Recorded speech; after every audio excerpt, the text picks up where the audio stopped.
D23 happened over the weekend and everybody was talking about it. It's a lie. I didn't know it was happening until I found out this weekend. I was walking around in the village with my family this weekend in the city, and I ran into, well, I'm not gonna say ran into because I didn't say anything to the person, but there was a very famous person that walked right by me. And normally I'll walk over to the person and I'll say, "Hey, admire your work." Person was with their significant other walking around. It was my wife who's never like this. Like, you're gonna regret this if you don't say something. I was like, nah, I don't want to bother the person. You can guess who it is, and then Rocha and I will talk about it. Box office is doing some special stuff. It's a lie. The studios are nervous about the box office. Clayface starts shooting. That and more. Tons of stuff to discuss on this special show here today with myself and John Rocha.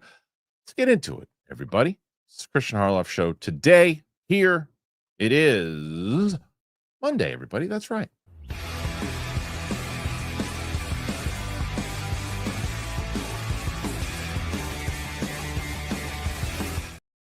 Welcome back, ladies and gentlemen, to the show here today. It is Monday, and it's a holiday. And I hope you guys are enjoying your day off. And if you are enjoying your day off listening to us, I can't thank you enough. I am also very grateful that my co-host today, John Rocha, is able to do the show. John, what's going on? Thanks for joining us on this holiday. Happy Labor Day, everybody. Thank you for having me. I'm having fun. And look, there's no rest for the weary. We work holidays. This is the job of a YouTuber, man. So I'm happy to be on with you to talk about all the things going on. And hopefully we have a lot of people joining us who are taking a day off to relax and have us entertain them. I hope so. We got a lot going on. Yeah, there's tons of stories, and we'll talk about the D23 stuff. We'll talk about the box office, the Clayface stuff. So I want to see if the audience can actually guess. I haven't told you. I guess the only person I told was Luke when I was walking in the city. We went. It was my wife's birthday is next week, so she wanted to go to Soho. And so we took the kids, we took the subway took the Long Island Railroad to the city. We walked, actually, it was a beautiful day on Saturday. I mean, it's just beautiful. We were walking, the little one's got those little legs, but I had to carry her some blocks, but we did from Penn Station, it's about a 27-minute walk, right? Yeah.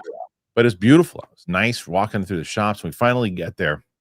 And right as we get there, so a very famous person is with their significant other. Okay. And so my wife and my kids are on the corner, and I see the person coming, and I go, "Oh my God, that's so-and-so." Right. And I go in my head, do I say anything? I'm like, no, it's a nice day. And the person's with their significant other, clearly walking around. I don't want to bother them. And then I say to my wife, "That's so-and-so." And she goes, "It is?" She's like, you gotta go say something. And I go, "I can't." She's like, "Why? It's not like you." I go, "I don't want to ruin their day." I said, "You're not gonna ruin their day." And I say, I know, but I said, "You know what? It's not ruining the day. I don't want to do that right now. It'd be nice." And she's like, you should at least grab a picture. And I said, I'm not gonna do it. I said, I just don't want to do it. You want to take a guess who it was, John? New York? Yeah. Robert De Niro. No, it's a good guess though. Yeah, right. Yeah, it's a good guess. Pacino, am I getting close, or is it younger, much younger? I will tell you that one of those people you just mentioned did a movie with this person. Oh, well, it can't be Julia because she was promoting the film. And my wife would have noticed, and there's no world where I wouldn't have said something to Julia Roberts. So I would have said. Did a movie Scorsese? Is it Martin Scorsese? You're in the neighborhood. You're in the neighborhood. Well, Leota's passed on. Joe Pesci? Was it Pesci? Little Pesci? You're going to New York. All right. Sharon Stone, maybe. When I said you're Scorsese, you're in the Scorsese neighborhood. Stay in that neighborhood, but get out of New York. Ooh. It's a big one. It's a really big one. Yeah. Really big. DiCaprio? Was it DiCaprio? Also did a movie with this person. That's how big this person is. All right, I'm done guessing. I guess there were so many. So I'll give you. So basically, the other day we did we did a reaction that has not come out yet. Comes out tomorrow. Okay. So Sam and I watched Memento for the first time, Mm. and it was the day before. So the next day, Yeah. Christopher Nolan and his wife walked by me. Get out of here, Nolan. Nolan walks by, and I'm going, and Wow. it's everything. I just didn't want to bother the man.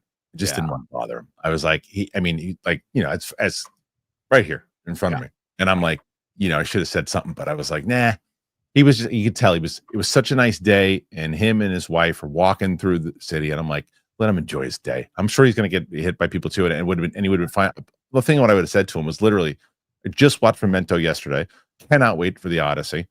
But I know there's nothing wrong with it. There's nothing wrong. I could have done it. I just did not want to bother the man. He had a smile on his face walking through the city with talking to his wife, and they were maybe I interrupt a conversation that they were in the middle of having.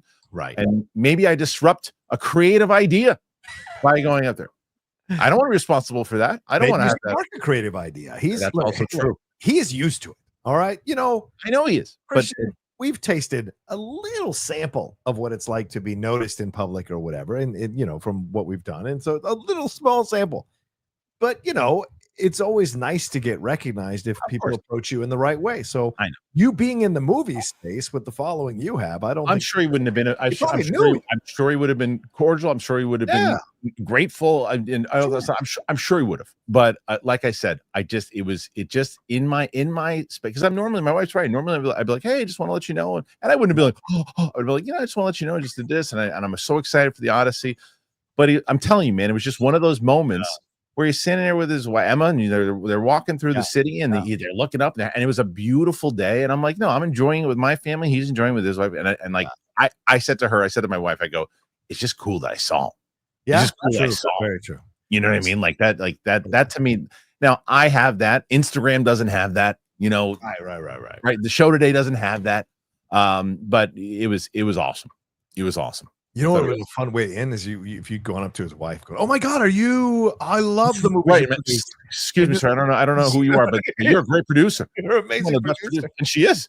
And I recognize Oppenheimer. I would have said hello to both, but like I said, I just wanted them to enjoy it. Right. Anyway, so that was it. That was my that was my day. It was hilarious. Someone said, "Yeah, Nolan didn't want to bother me." Yeah, right.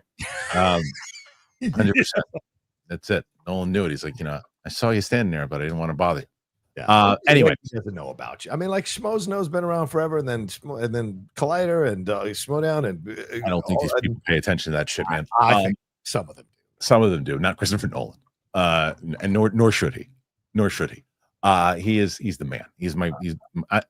That's why it was so. I did text Sam. I told Luke and I told Sam because nice. Sam had never seen the only Nolan movie Sam has ever seen and doesn't remember it is The Dark Knight. It's the only one she's ever seen. How the fuck you don't remember The Dark Knight?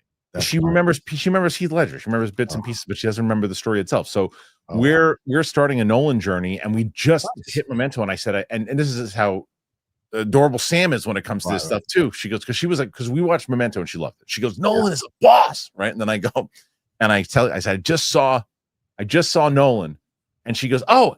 Right after we watch The Usual Suspects, and I was like, no, that's not him. He's Memento. She's like, right. But so and we're doing Batman Begins next. Nice. So we're going Batman Begins. Then she'll rewatch Dark Knight, and then she's never seen Rises. Then we're gonna do Inception. Then we're gonna do Interstellar. So she's in Nolan world. Then we just did Back to the Future with Steph. We launched that over the weekend, which is great. Winston's never seen Major League. I'm gonna watch that with him. He's never seen Last Dragon. Oh wow. Yeah, so we're gonna watch that. You and I are gonna find some TV to do. Chris Carr just told me that she's got a lot of time to. We're gonna see. She's never seen Gladiator. Oh wow. No, someone asked me if we're gonna see Insomnia. Insomnia is just not a movie to react to. It just isn't. I like it. It's a really good movie, but it's just there's nothing to it.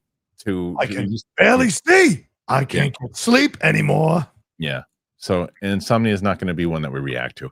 Although I do think people would be into it because Robin Williams, man, and his passing. I know, but I just don't know if that's one people are like. Listen, I'm sure. I'll be honest. I'm always open and honest with the audience. The Usual Suspects reaction, did okay. I thought it would crush. People don't like Singer anymore, man. It has nothing to do with it. It's one of the greatest. It's one of the greatest twists. And Singer and Spacey, I guess. But I mean, I guess that Singer and Spacey. I guess, but the end is just so amazing. Someone who's never seen it before to see Sam's reaction is exactly what you want it to be for that twist. It's one of the greatest twists of all time. I agree. So either way, I was like, I was bummed. And Back to the Future did okay. Not too bad. I was F1 is climbing. F1 is climbing. I introduced Ming to the audience. We've got so much coming up with, so many different reactions. We're going to be shooting all this week, and eventually I think we're going to get to one reaction a day. I think we're going to do 7 a week. That's the goal. So it's a lot. So we'll see. It's a lot. And I actually, did you watch Peacemaker episode 2? Episode 2, yes. I liked episode 2 better than 1. I think you did, huh? Yeah. You didn't like 2? No, I think Tim Meadows was completely miscast. I think there was some. I don't disagree with you that I thought there were a couple times that it felt like a different show what he was doing. Yeah, like I think Keegan-Michael Key would have killed a role like that, and I think it's not. I think Tim's funny, but I don't think that. I think that role was just a little bit past him, and Keegan-Michael Key would have killed it. I also thought the bird blindness stuff was corny as hell, and some of the jokes were a little ridiculous. I got a kick out of it. I did laugh pretty hard when he said "pony boy," tits, or whatever he calls her. I think that stuff works as long as it has to go both ways. Like they didn't have a nickname for him, and I wish they'd had a nickname for him. And so that's true. That's true. Yeah, I don't disagree with you there. It's very similar to me of what I said about the first episode. I like the core story. Yeah. I like the core story, but there's still there. I think that the jokes in 2, even though they were, I don't disagree with you at all. That's the Tim Meadows stuff seemed a bit forced. Yeah, and there was some stuff in a lot of the stuff in the truck with the team. Yeah, it didn't work, and I agree with you. Coming gift, and I think that for me, it's the story outweighed those that I got past it, and I don't disagree with you. Again, as you said last week, it's the emotional stuff when he nails it. He really nails it. He nails it in this episode. Yeah, because the hardcore stuff is really working for me. The stuff on the roof was great when he's he's still the best. What's his name? Oh my god, I can't. Freddie Stroma. Stroma, Vigilante. Vigilante. When Vigilante's up on the thing, and he goes, how'd you get up my roof? He's like the fire escape. She's like, don't come up here and use my fire escape. He's just laughing at her. It's like, you're crazy. Where do you come up with this stuff? And then he throws the beer bottle and it hits the wall. And then he throws it again and he drops it. Like that kind of shit. That's the kind of humor I love. And that was the consistent stuff that worked. There were a couple of times that I was like, ooh, it didn't land. That's why I think casting is so important in James Gunn's world. And James Gunn is usually great at casting. And I think he missed it with Tim, because I think Keegan-Michael would have made the freaking bird blindness stuff work. I think he would have made all the whole thing about 2 women, doing what they're doing, him massaging the ginger cool stuff. All of that worked really. It would have been funnier. And I think the nicknames thing wouldn't have been as, hey, I'm trying to be irreverent. It would have been a little more funnier. And so I think that's where the mistake comes. You got to be good enough to fit into Gunn's world to get his comedy right, and I don't think he did. In my opinion, I don't think he did. Yeah, there are a couple times for sure. I just again, the story for me is working like where they're going with it. But yeah, I hope they can balance the jokes in a way that did that. That rooftop scene was incredible. It was incredible. It was so good. And I agree with you, and I want to make this really clear on a platform this large. Like, I know people come after me for my feelings on James Gunn. I have no issues with Jennifer Holland. I think she's great. I love that they're giving her more to do on the show. And I've said this over and over again. She is the one person I defend strongly here, because people come after her for all these reasons. She's excellent. And I love that they're giving her more to do on the show. Yeah, a lot. Okay. Let's talk about D23, because everybody knew D23 was going on this week. You sure they did? Let's talk about this. I don't even know what it really is, because apparently it wasn't really D23. It was D23 adjacent. I don't freaking know. Avengers Doomsday reveals from D23 that are actually fake, so you don't get fooled. Amount of information that made it so it's possible to keep track of what's real, what's fake. I don't even know if this is freaking what the hell. D23 finds itself in the spot right now because it provided an update on the upcoming MCU film Avengers Doomsday, with the movie still well over a year away. Powers that be remain tight-lipped, not wanting to put the cart before the horse. However, it's not stopping inaccurate information from making the rounds. Avengers Doomsday reveal from D23 is actually fake. I don't need that. I need some freaking. I need a story here about what actually is happening on D23, and nobody knows what's actually happening, because it's like these are fake stories. What are the real stories? You know what? Let's do this. What's up, John? What the hell happened at D23? Because I don't know. Did anything happen at D23? There were some titles announced, animation wise. Right. There's apparently a Coco sequel that they're working on, Coco 2, which I don't understand why you would do a sequel to that movie. That's such why not? I mean, it was successful. So great. Let it be on its own for what. Oh, I don't know about that. We'll see what happens. But there's something called Hexed that's coming as well. And then Avengers Doomsday, it was just Paul Rudd introducing some stuff with the Russo brothers there, all on video, not in person. And it was just a bunch of lines from previous Marvel movies. And there was rumored to be some poster that came out. I haven't verified if the poster is accurate, but it has like this kind of barrier blocking all the MCU people, and Doom is sitting on his throne staring at them. And so that's basically a lot of what was the big news coming out of D23, but there wasn't much, man. I mean, a lot of people didn't even know this was happening. Crazy. No, so in years past, D23 would get hyped up as much as like we do Comic-Con specials, we would do D23 specials. And as D23 became like Disney's Comic-Con, the presentations are used. Sometimes they replicated exactly what they did at Comic-Con and did it at D23 for those people who didn't see it. And then they did more. I remember one of the ones that we went to in 2022 or whatever it was, and they showed Avatar 2, and they didn't even show Avatar at this one. I feel like they dropped the ball tremendously on this because no hype whatsoever on it. I don't know what they're going to do, if anything, at Comic-Con. And if so, if they wind up doing a lot at Comic-Con, do they even have a panel at Wait, we did Comic-Con. Comic-Con's passed. Never mind. It's passed. Yeah, I'm out of the loop. So they didn't do anything at Comic-Con. They did nothing at D23. Now, there's two things here. One, I actually think is a smart thing for them not to do D23. My thoughts, I'm sorry, Comic-Con. My thoughts on Comic-Con I've been very vocal about it. I think it is a loss of money for studios. I don't think it makes sense. However, I think it makes sense when it's your own thing and you're promoting. I get it that the primary goal is to promote the parks. I get it, but this is your con. This is a Disney con. This is one of the few places you have so many damn IPs and you get so much that you can do that you're spending the money on the event anyway. If you're spending the event, then yes, you're probably spending a little extra if you're going to bring talent in. But I remember going in 2011, 2012 with Ellis, and Idina Menzel sang "Let It Go" for the first time anywhere. Yeah, and I remember going, "Oh, that's going to be a big song," and just sitting in the theater. I remember The Rock coming out and doing the Moana stuff and all that. I am surprised that this just kind of came and went with nothing. And I wonder, why do you think that is, John? I just think people are kind of burnt out. Plus, it's August, man. We just had a really strong July. And I just think people have done the Comic-Con thing. I don't think people are as interested in this stuff anymore. It's like if it's not on YouTube, I don't think there's people anymore who are like, oh, I'm missing out. Like, I just think people are not that interested anymore in this stuff in the levels that they were. Like, there was new Mandalorian and Grogu footage. Is anyone talking about it? Not really. There was a new light cycle chase scene from Tron Ares. Is anyone talking about it? Not really.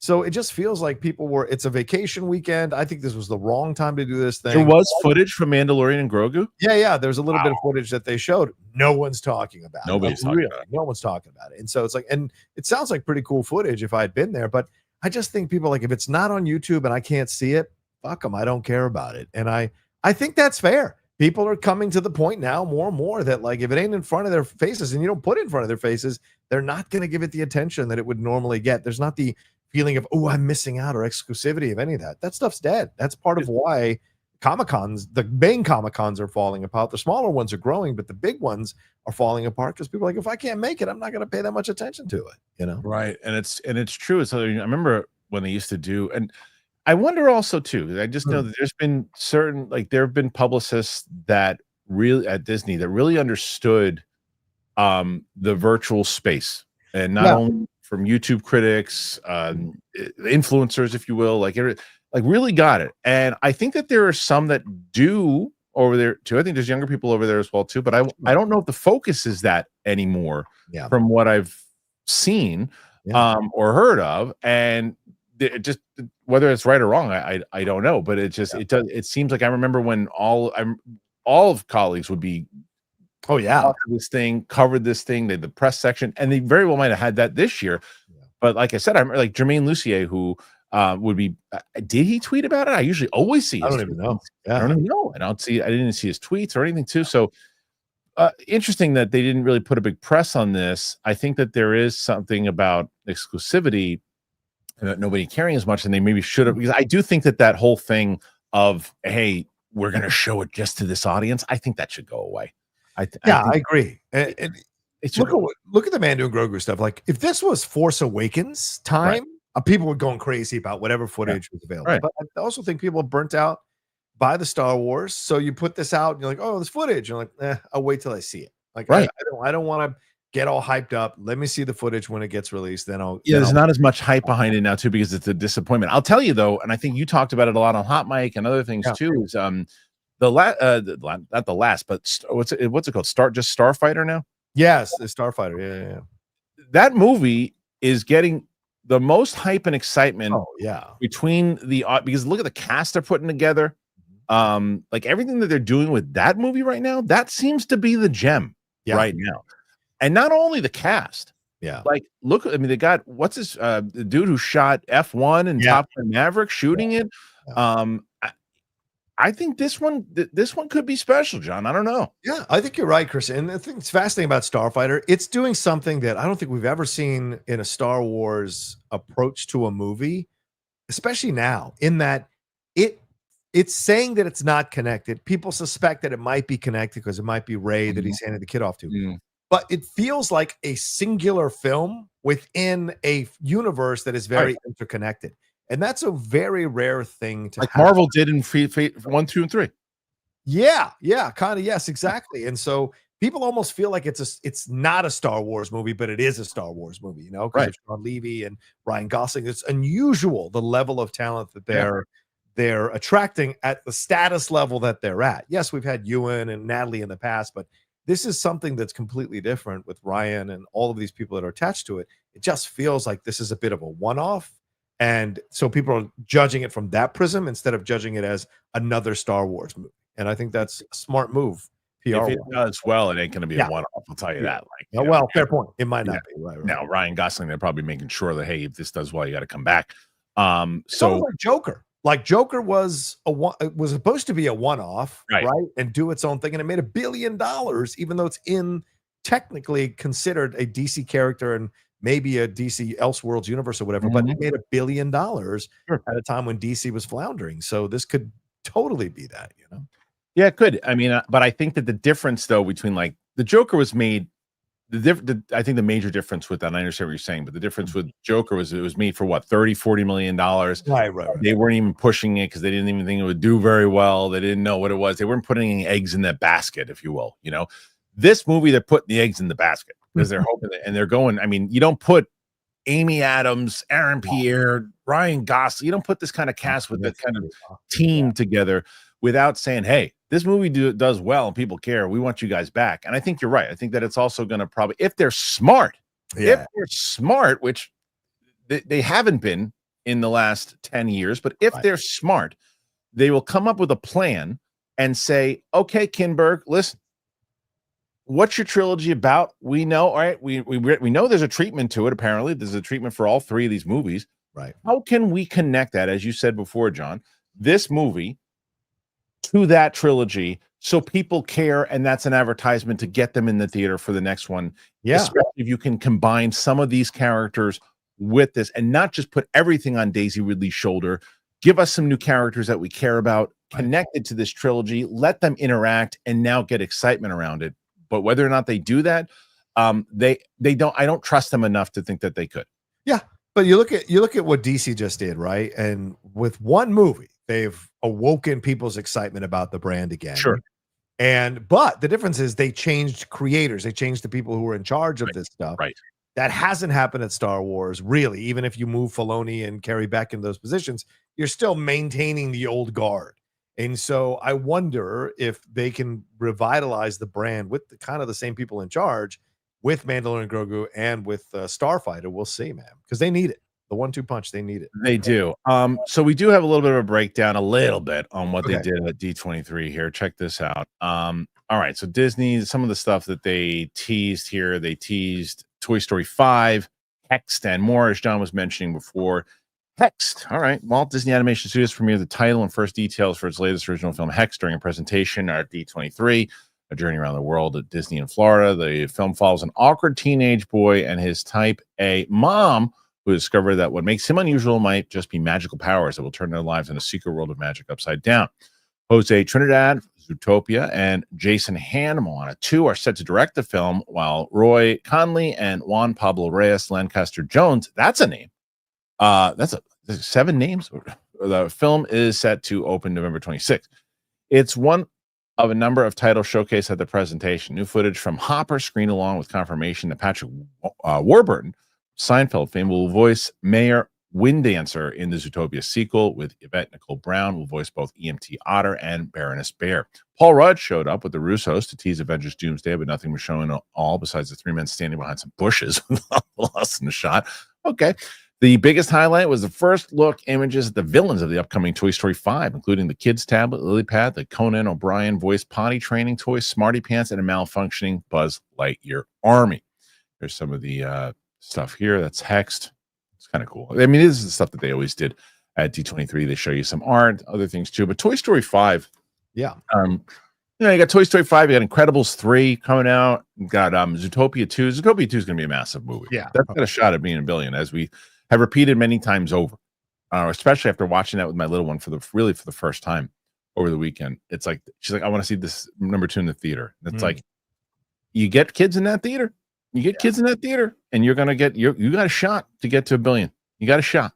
So we shall see. Yeah. I would argue that animation ruled the day at D23, and animation doesn't have the same impact as live action stuff. Not trying to be offensive to animation stuff. It just doesn't. And so I'm not surprised it's more of a muted response to D23 as well. Well, either way, D23, like I said, kind of came and went. Anything pop out? You guys, do you think they should still do this event? Should they put more focus on it? What say you? Put your thoughts in there. Let us know. Okay. I'm going to tell you guys about both Prizepicks and Upside. I'm very pumped to have both of them on the show. And if you don't know about Prizepicks, you don't know about Upside, please listen in. This is going to be a benefit for you. Check it out. This episode is brought to you by Prizepicks. So you and I make decisions every day, but Prizepicks, being right, can get you paid. That's what we want. Don't miss any of the excitement this season. Go to Prizepicks, where it's good to be right. So, football coming up. For me, I know sometimes I should wait with the Giants, but I'm always looking for that magic, and they're gonna bring it this year. So for me, that's what I'm always looking at. I'm always looking at the Giants and looking for things that can happen. And for me, I have been very beneficial with certain things when it comes to Prizepicks. It's pretty fun. It's simple, to be honest with you. And you can highlight some of your favorite players, and it's pretty great. So you can do something, whether it's, hey, so-and-so is going to have more or less than 1 rushing touchdowns. There's going to be more or less than 2.5 passing touchdowns. So, and you can pick the player and you can go that way. It's pretty amazing. So Prizepicks, it's simple to play. You just pick more or less on, 2 to 6 players, stat projections. If you get your picks right, you can cash in. Prizepicks invented the flex play, which means you can still cash out if your lineup isn't perfect. You can double your money even if one of your picks doesn't hit. Download the app today and use that code Kristian to get $50 in lineups after you play your first $5 lineup. That is code Kristian to get $50 in lineups after you play your first $5 lineup. Prizepicks, it is good to be right. What's crazy is that it's fall already. It's coming. And I got 2 kids. The back to school rush, it's already here. We're getting the early morning drop-offs, the after school activities, the soccer games, and the last minute supply runs. Don't forget about the extra trips for groceries, gas. The days get busier, and it all adds up. It adds up fast. Get that free Upside app. There's an easy way to earn real cash back every time you fill up your tank, grab a bite to eat, stop on essentials. Whether you're driving across town for the soccer games or picking up snacks for the school lunchbox, Upside helps you keep more in your pocket. In fact, Top Upside has given back $1 billion to its users. $1 billion. The free Upside app, it gets you cash back on daily essentials, whether it's gas, groceries, and dining. And yes, if you're asking, it's real cash back. There's no confusing rewards, points, credits, just money. And you can transfer it straight to your bank account. Next, claim an offer for what you're buying on Upside. Then pay, as usual, with a credit or debit card. Follow the steps in the app, get paid. So I'm using this. I heard about it, especially everything I mentioned with the soccer games, the back to school rush, all that. That's me. And since I learned about this thing, it has been so beneficial. It fits in so easy to my wife's schedule, to my schedule. Upside has given back $1 billion to its users. Find out how much you can earn. You got to download the free Upside app. You got to use that promo code Kristian. You get an extra 25 cents back for every gallon on your first tank of gas. An extra 25 cents back for every gallon on your first tank of gas. Using that promo code Kristian. I love hearing about stuff like this. I'm so happy that I have discovered Upside, and you will be too.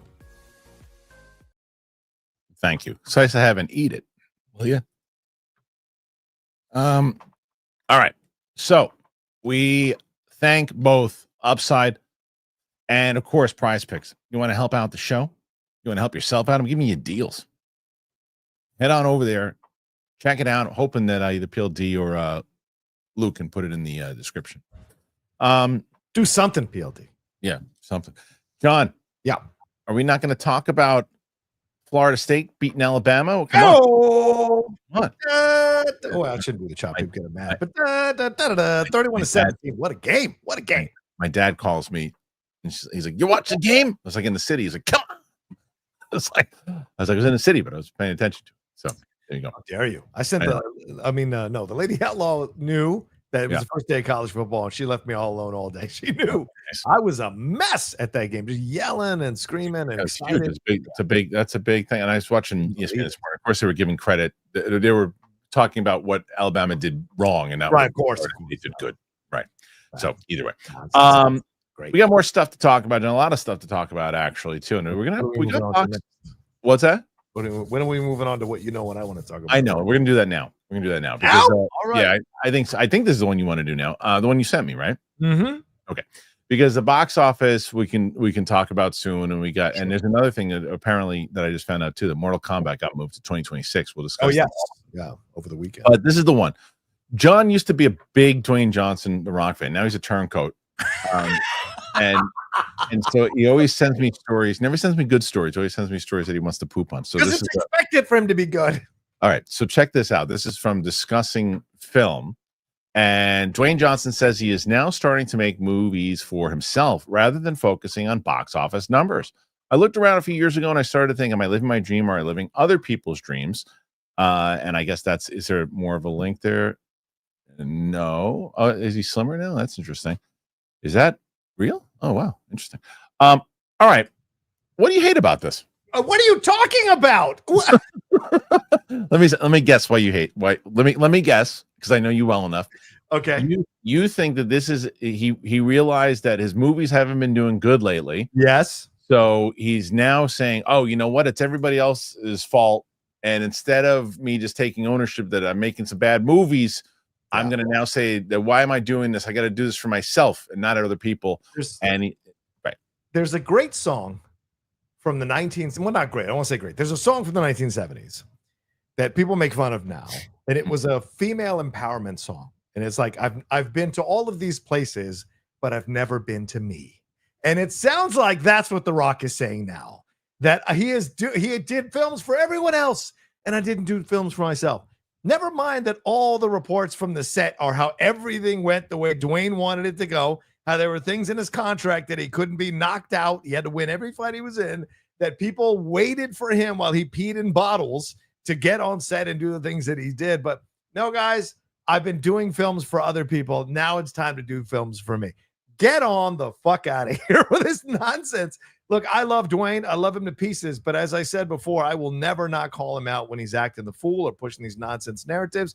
And you know he's WWE through and through, man. And this is a storyline.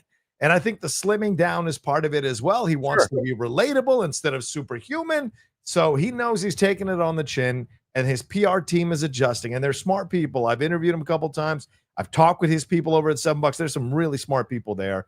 They think this is the narrative to go with. Rock's taking it on the chin. Let's turn him into an underdog, one of the most successful possible billionaires in the world. Let's turn him into an underdog. And it's laughable. Honestly. Well, he's not a billionaire yet, but I understand what you're saying. He's almost there. Yeah. I doubt that. I think he's probably if you do his if he's worth 200 million, but really? I don't think he's close to $1 billion, but 200 million is a lot of money. Yes, 200 million. Yeah. What? How much is he worth? I'm gonna look it up because I'm gonna guess. I'm gonna say 275 million. His net worth is $800 million. Wow. So you're close. Close. All right. You're closer than I was on that one. All those businesses. It isn't just That's Apple. true. Yeah. That's true. That's true. I just bought some of his clothes this weekend at Under Armour for There the you go. Labor Day sale. I love The Rock. I mean, not too much of a turncoat. So I think there's a lot of truth in what you're saying, but I also think that there's also some smarts in what he's doing, right? Because it's like there's a part of it that says, okay, yeah, look, man, just say I've been doing big box office movies. I really enjoyed myself on the Smashing Machine. I challenged myself. I want to go this road. I like what I did in the past. I had some big movies, but I really caught the bug when I was doing it. Because I feel like that's what happened. Yeah. I feel like there's two sides of it. One you got it. You can't keep. What do you want to be remembered as, right? Like, and it's like, do you enjoy this? Did you like what you did there in the Smashing Machine? And is that something you want to do? Because I don't think there's anything wrong with saying, I liked doing that. I liked going on that. Yeah, of course. That side. But now I want to go this way. So I get what you're saying. I think that maybe the words could have been chosen differently, because from most of the reports, you're right. For the most reports that you hear, it's always like, well, it's not like other people were controlling his narrative. Maybe in the beginning with the Disney deal and all that stuff with Tooth Fairy and stuff like that, maybe, but not within the last 5-10 years. He's in control of his own destiny for sure. His ex-wife, Danny Garcia, who's in charge, and Danny's a very smart businesswoman, very capable woman in charge of things. She's been guiding his career with his team, and they've been successful. I just think the last few years they have floundered because of his ego, because of the choices he's made. The films haven't done well. And look, this isn't the same guy who tried to strong arm his way into DC. Is not going to try to tell me that I've been living other people's lives. It's get the fuck out of here. Well, that's a good point, by the way, because let's do an alternate reality here. Yeah. And Black Adam made $1 billion. You think he would have had this revelation that he wanted to do? No. And he wouldn't be doing Smashing Machine either. No. He'd be doing DC movies right now. He's just trying to be like, hey guys, I'm just like you. Hey guys. He wants to relate a little bit. Look, he's he's good with that. He's good with the spin. Used to be. So I still think he is. I think it's the other thing that's going to speak for itself is how good is Smashing Machine. Right. There have been some good reviews, some mixed reviews as well. Okay. Do me a favor for just a split second. I need you to talk about your thoughts on I'm going to give you the single here. I need you to talk for at least 2 minutes, because this office for some reason is connected to the air conditioning to that office and the one down there. And when they turn it off in here, I sweat. So just tell people what your thoughts are on the upcoming Smash. Yeah, look, I'm looking forward to it. I hope it's good. The Safdie versus Safdie situation is really interesting when you have two films from two different brothers that are essentially sports type films, the Smashing Machine and the one that's coming out with Timothy Chalamet as the ping pong champion or whatever. So that's going to be fascinating. But I am curious to see what The Rock is going to do with this role. Look, I may call him out, but just like we have with our family members, we can call our family members out, but we can still love him.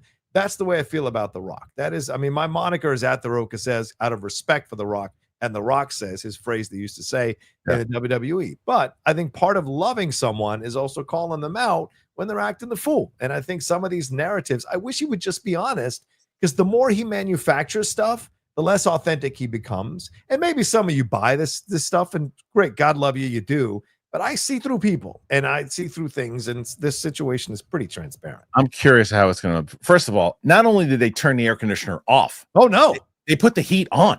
The heat. Why do you have the heat on? Why do you turn the heat on?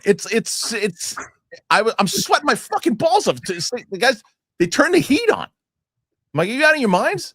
I turned the air conditioner on just now. I say, the heat. The fuck are you guys doing?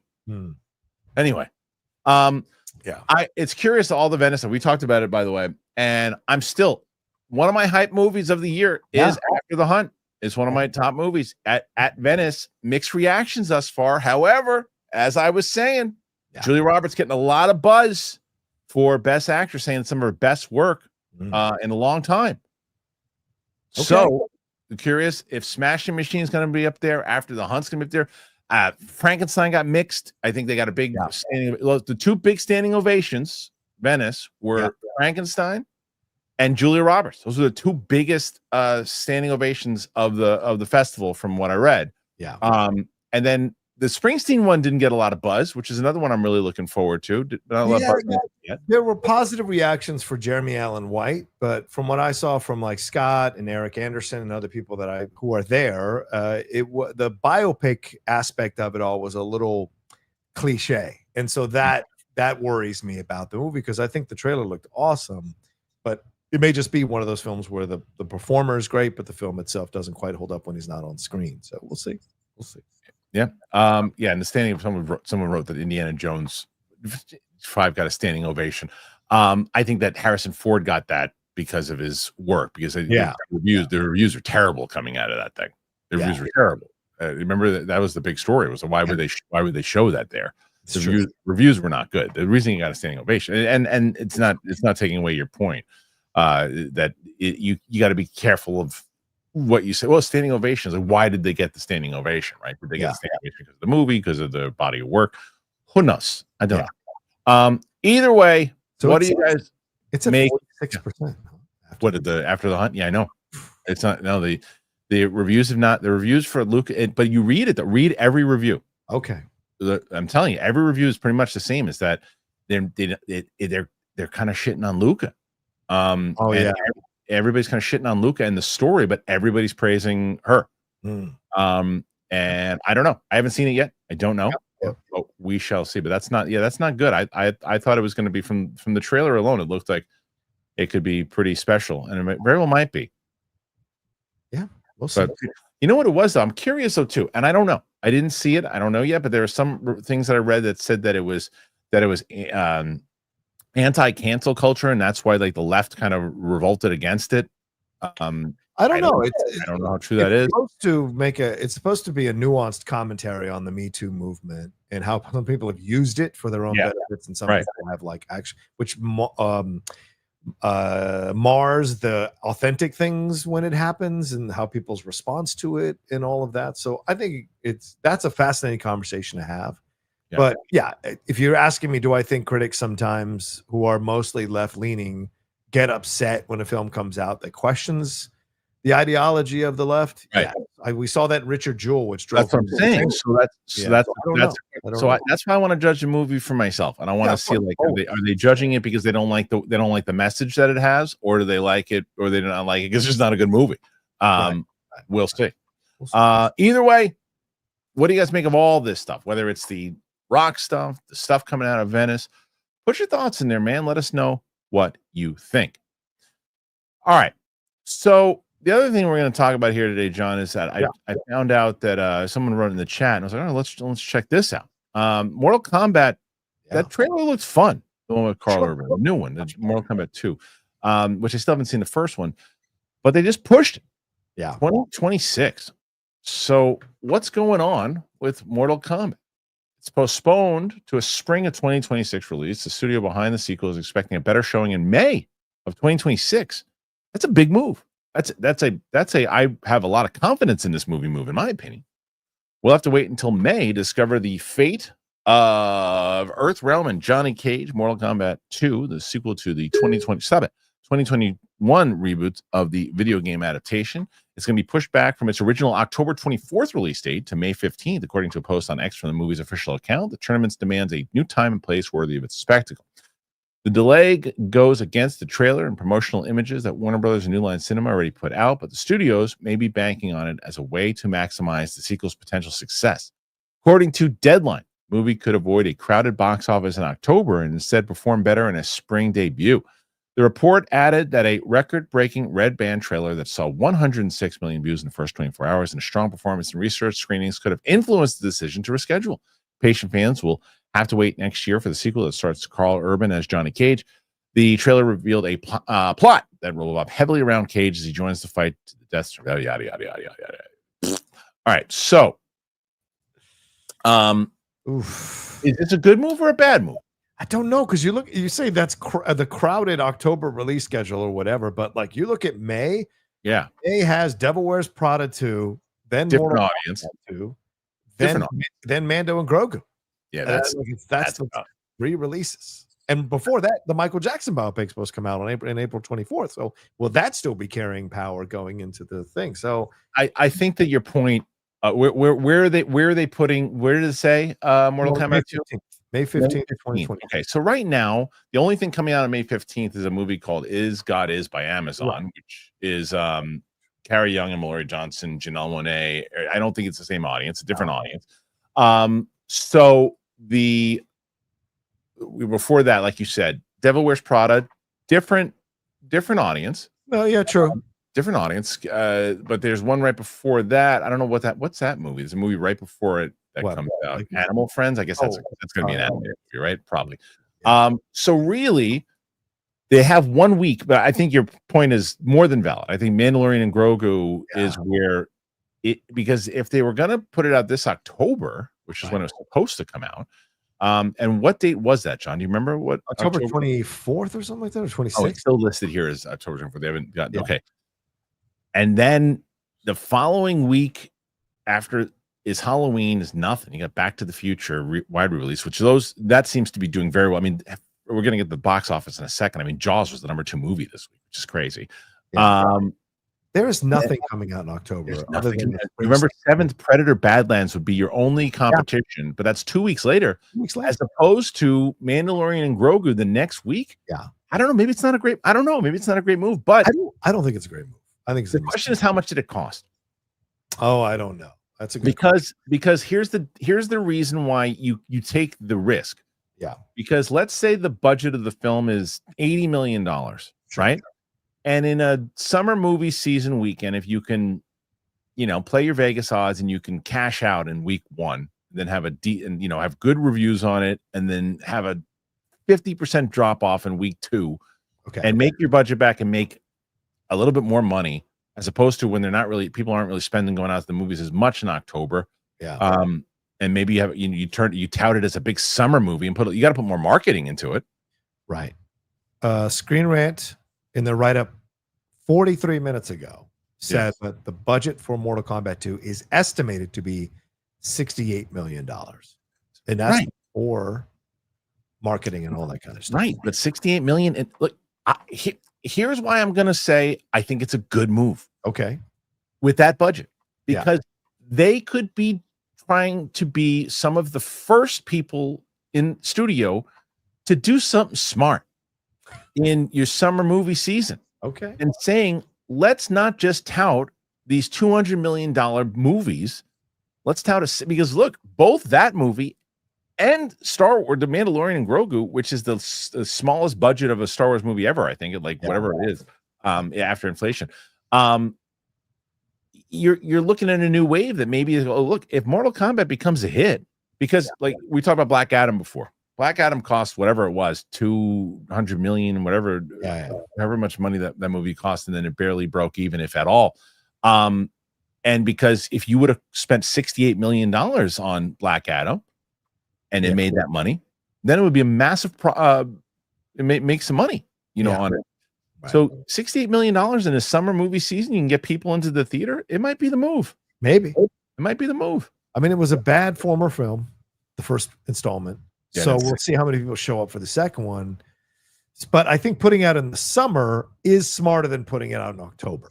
I do think people will be more open to go seeing it in the summer. Yeah. So in that sense, I do think it's a smart move. But putting it right before Mandalorian and Grogu, I think is it's just a matter of like, if you have confidence in it and you have confidence in the response that the trailer got, and that fairly represents what the movie is. Yeah. Then you could say, look, let's take a shot here. There's an open spot the week before. We know Star Wars is coming out the next week.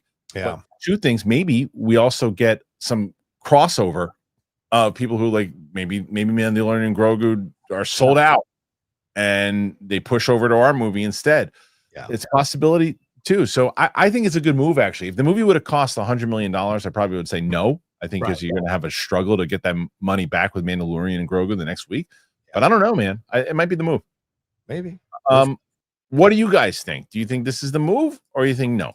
Stupid. Put your thoughts in there. Let us know what you think. All right. Yeah. Speaking of box office. Yeah. We always do box office in the show on Mondays, John. Get it. Let's do it. Here's the box office for this weekend. Weapons, again, 10.2 million. It is the number one movie again. 234 million thus far for that film. Some movie called Jaws is the number two movie. Worldwide, it's only made 9,800,000. That's it. Well, what a disappointment that film is. No, but this movie, Jaws, one of the classics of all time. Probably the first movie we're going to be watching with Winston. $8.1 million. That's huge. Huge for that movie in a re-release. Caught Stealing, which comes out at 14 million to almost 10 million domestic. It's pretty, I assume that's decent. I don't know what the budget was on that one. Freakier Friday, 6.5, 132 million so far for that movie. The Roses, 5 at 17 million. And did The Long Walk bomb? That's a bummer if that's the case. Where's The Long Walk? Oh, it didn't come out yet. It comes out next week. All right, good. I got nervous. I thought that $40 million budget. Okay. So pretty good for that movie. Did you see that or Long Walk? I did not see either. No, Long Walk, we're doing a special screening Wednesday night here in San Diego. Me and Adam Hlaback are hosting it. Oh, that's great. So one of my favorite movies so far this year. Yeah, really? Okay, good. Yeah, I know a lot of people got a chance to see it last week. So looking forward to it. I think that I'm going to have to watch Caught Stealing again because I didn't respond to it the way that other people did. I just didn't. Great directing, great acting. Just didn't love the story, didn't love the characters. But I gotta see it again. I hear it goes off the rails in the last third. I thought it go. I was locked in for the first half an hour or so. Something else happens in the movie that I didn't like the choice at all. I understood the choice. I didn't like the choice, and then the last 20 minutes is pretty spectacular. It's pretty.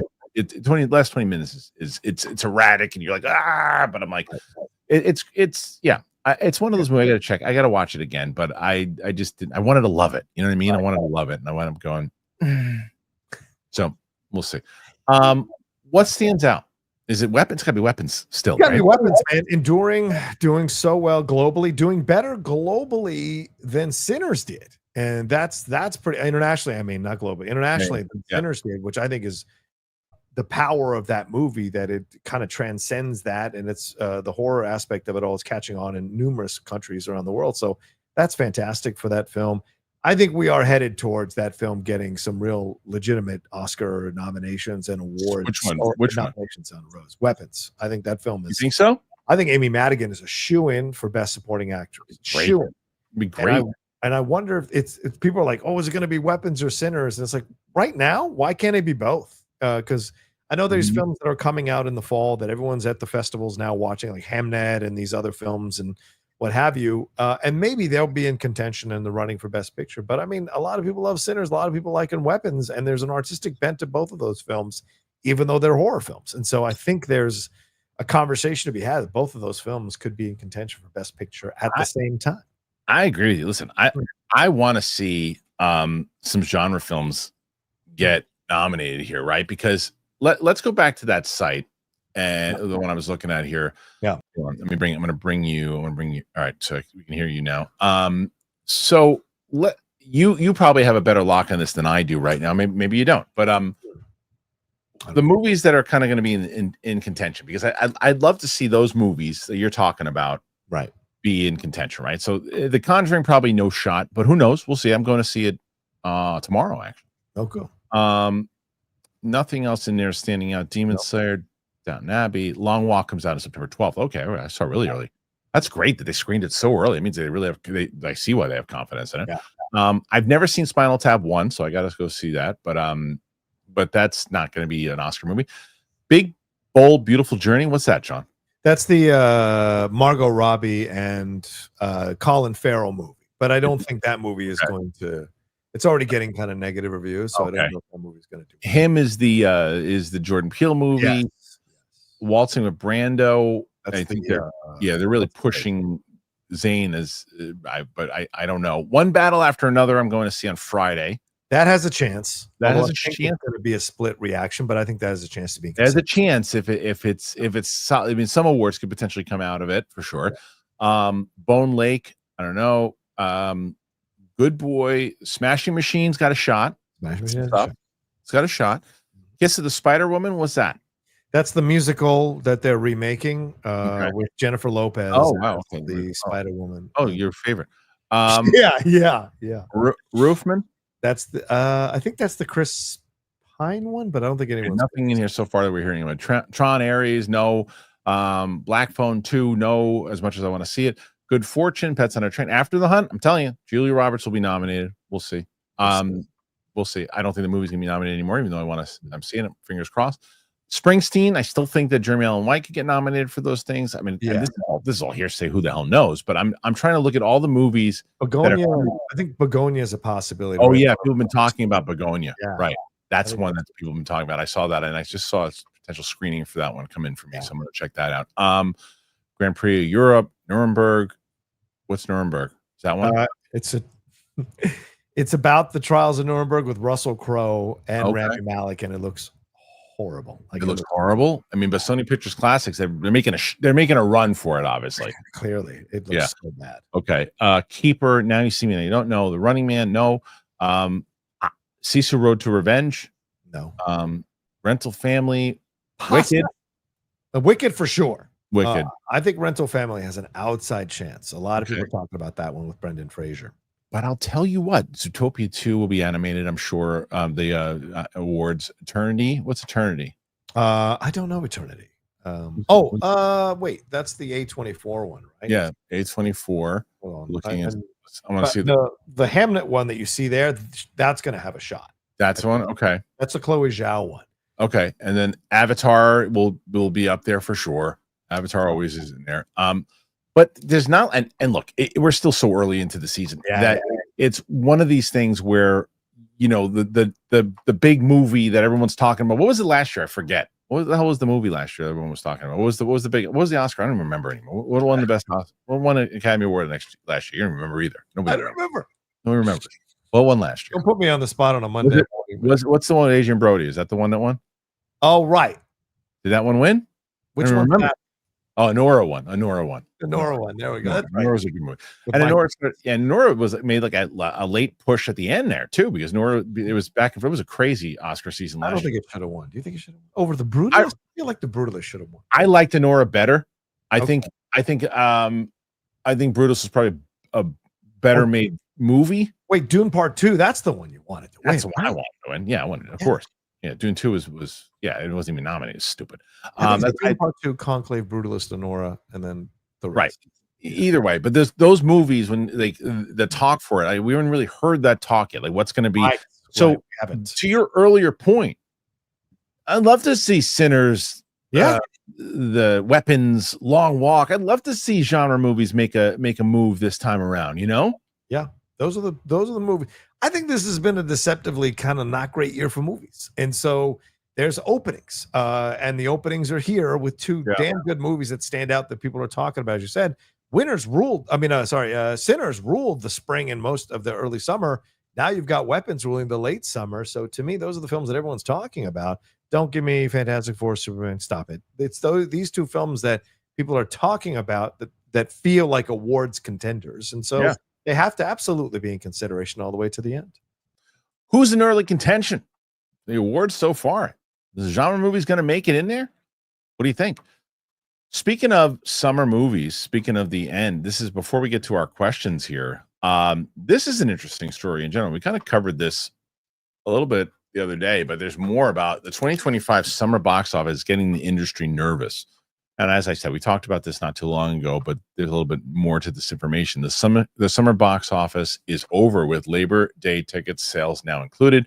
North American cinema going revenue has come in at $3.6 billion, just behind the $3.67 billion of last year, and notably behind the $4.9 billion of 2023. THR reports that this is being seen as a worst-case scenario for the industry, with one top studio executive telling the outlet they are very, very nervous for the future, with concern being over the lack of audience for films as opposed to a lack of product. Since mid-June, the trade indicates only one weekend proved a better performer than last year, the weekend Superman launched.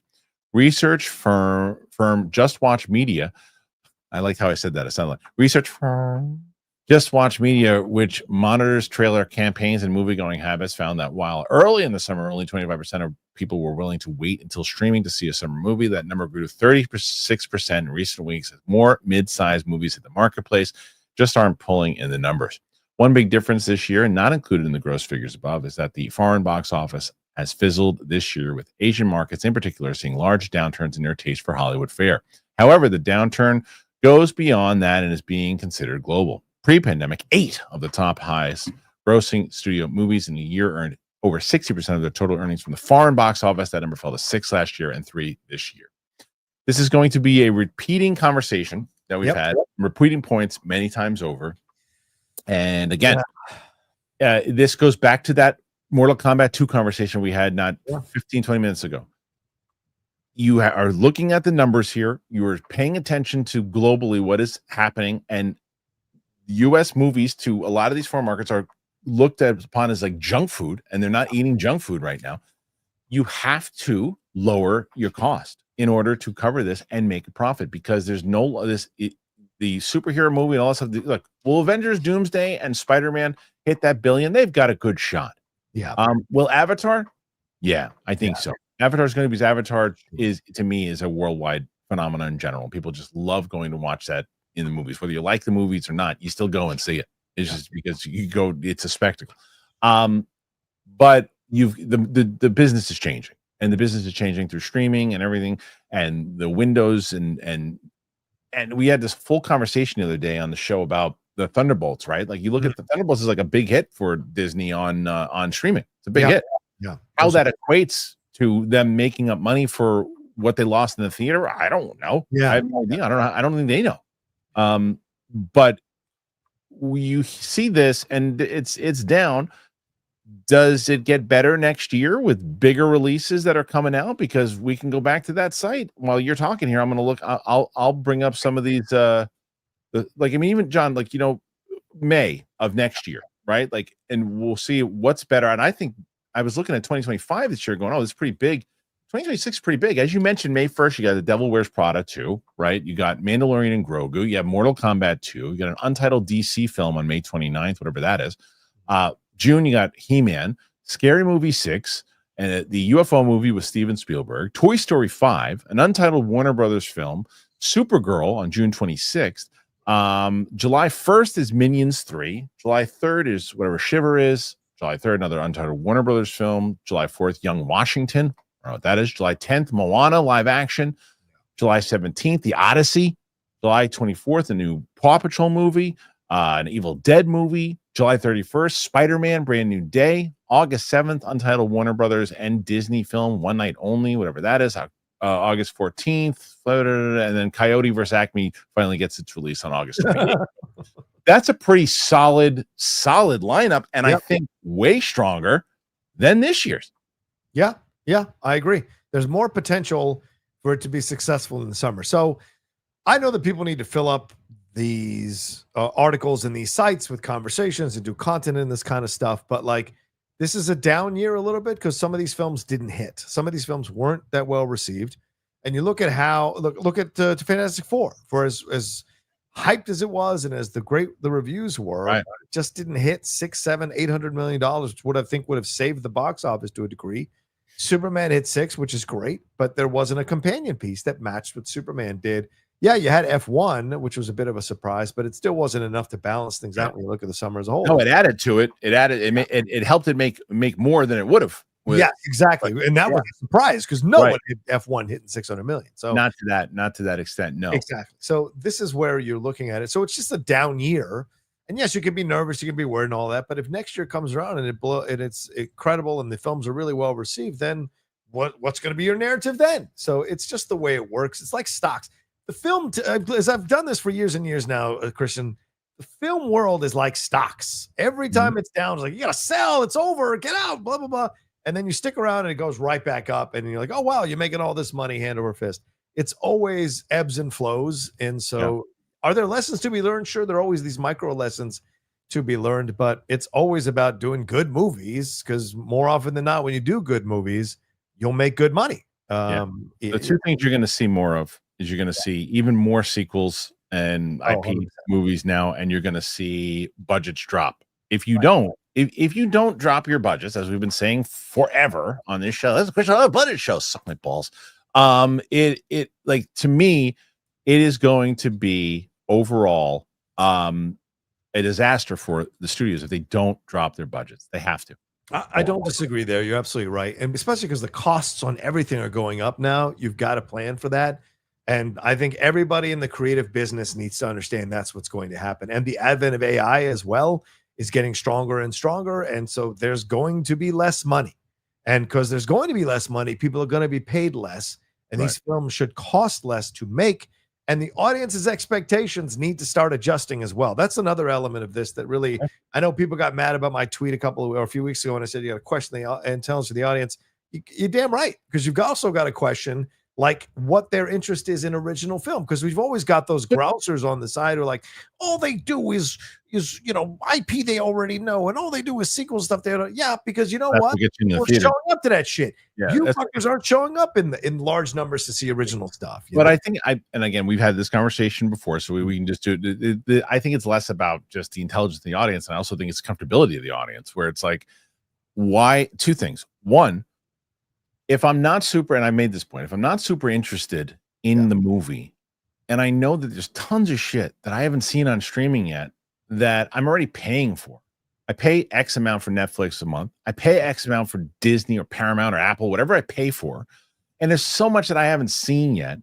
And if I don't, and I start watching one of these shows that I'm paying for, and if I don't like it, I'm going to turn it off and watch something else. That's fair. That's totally fair. Now, if I spend $20 or whatever, $15 to go to see some movie that I don't like, I'm not getting that back. I can't go to the next movie. I gotta pay another $15. Right. So it's like, and plus I got to deal with some asshole with his feet up. I got to deal with some kid on his phone. That's an element too. 100%. Yeah. So it's like, that's theaters have to take responsibility and get better. I mean, like some of these, like I'm telling you, I went to a press screening last, and the service for the food was horrendous. Yeah. Horrendous. This one guy, what did I order? I ordered I was starving and I don't even eat this stuff anymore, but I had a hot dog. I needed to get a hot dog. So the hot dogs take a while at AMC. They always have. 7 minutes. They take a while, and they should, because they're cooking them. This guy clearly heard me, and I said, and because I'm waiting for the thing, I was, excuse me, and he's like, he looks over, and I'm like, okay, and he's just standing there, and he knows you can feel when somebody's about to ask you a question. You can feel it.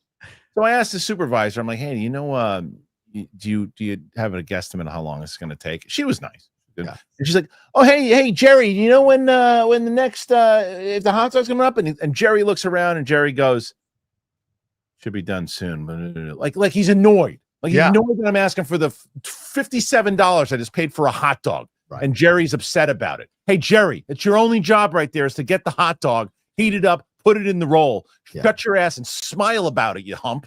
It's like, or turn around and say, hey, it'll be ready soon. No worries. You might as well said, what happened?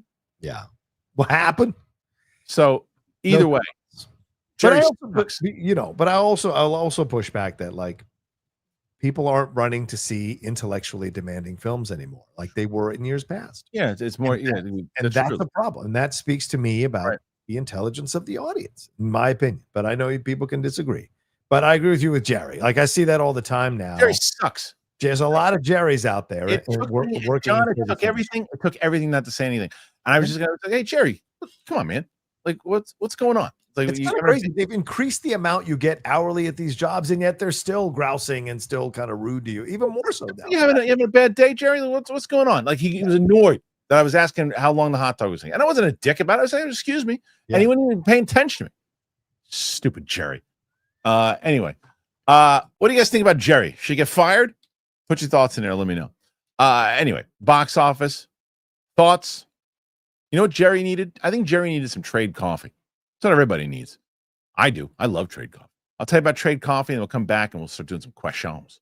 I don't know if I can rave about trade anymore than I do, but man, let me try, because I love it. Summer's over now. Oh, it's getting to be over. And so I'm just locked into this morning routine, and I love trade coffee. I really do look forward to wake up in the morning and go, whoa, trade coffee, here we go. They recommend beans that I love. They know me well enough now, and they ensure that they're roasted to order. They ship them fresh to my door. I've gotten so many great coffees. I would have definitely never found these at the grocery store. There's no way. And every cup is really perfect. I just love it. It's so damn satisfying. Trade Coffee is the #1 coffee destination in the U.S. for both hot and cold coffee drinkers. They've sourced the best beans from over 50 top roasters across the U.S. They even have easy-to-use curated gear so you can brew at home with better flavor and value than any cafe or bottled cold brew. I'm telling you, it's like my morning routine. I have Trade. I don't. If you know my show, you know how much I love Trade. It's just the best. The bags that they send are great. I have I'm able to I grind the beans. I love them, and I've never gone back.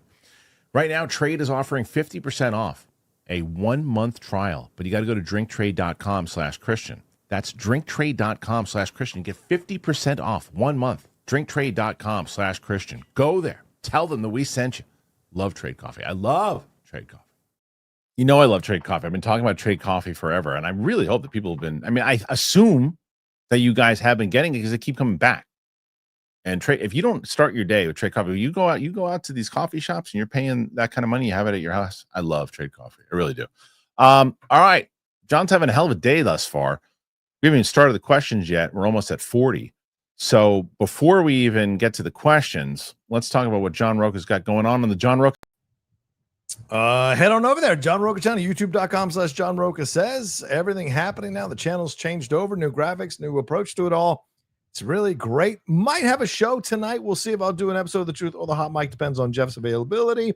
And then we've got stuff going on the rest of the week. Spill the Tequila, Geek Buddies, all of that happening on the channel. So come and hang out with us. youtube.com/John Rocha says. Come on, y'all. Please go and do that. I'm going to check it out. So let's get John to 50K. Come on, guys. I want to put you on the spot. Should I put you on the spot? Do it, man. I love it. I want you to bring up my channel right now on YouTube, and I want to see if you're subscribed to it. Don't hit the button now. I'll see it. Where is the thing? What do you mean, where's the thing? Where's the Kristian Harloff channel?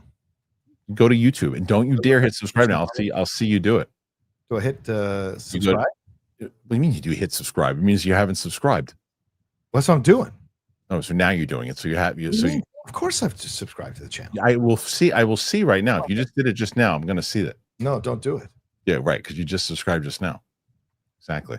I did not. That's ridiculous. You're a liar. I'm going to see it. Look, I'm looking right now. It says John Rocha just subscribed to your channel. Thank you. That's all right. Anyway, on my YouTube, it's probably from the Cinephiles YouTube. Go ahead. Maybe. Okay. Let's get to the first one. Montana Bruce. Is it me or did D23 compared to last year feel underwhelming? Well, I mean, we covered that. It was pretty much, who knows what it was. Who remembers it happened?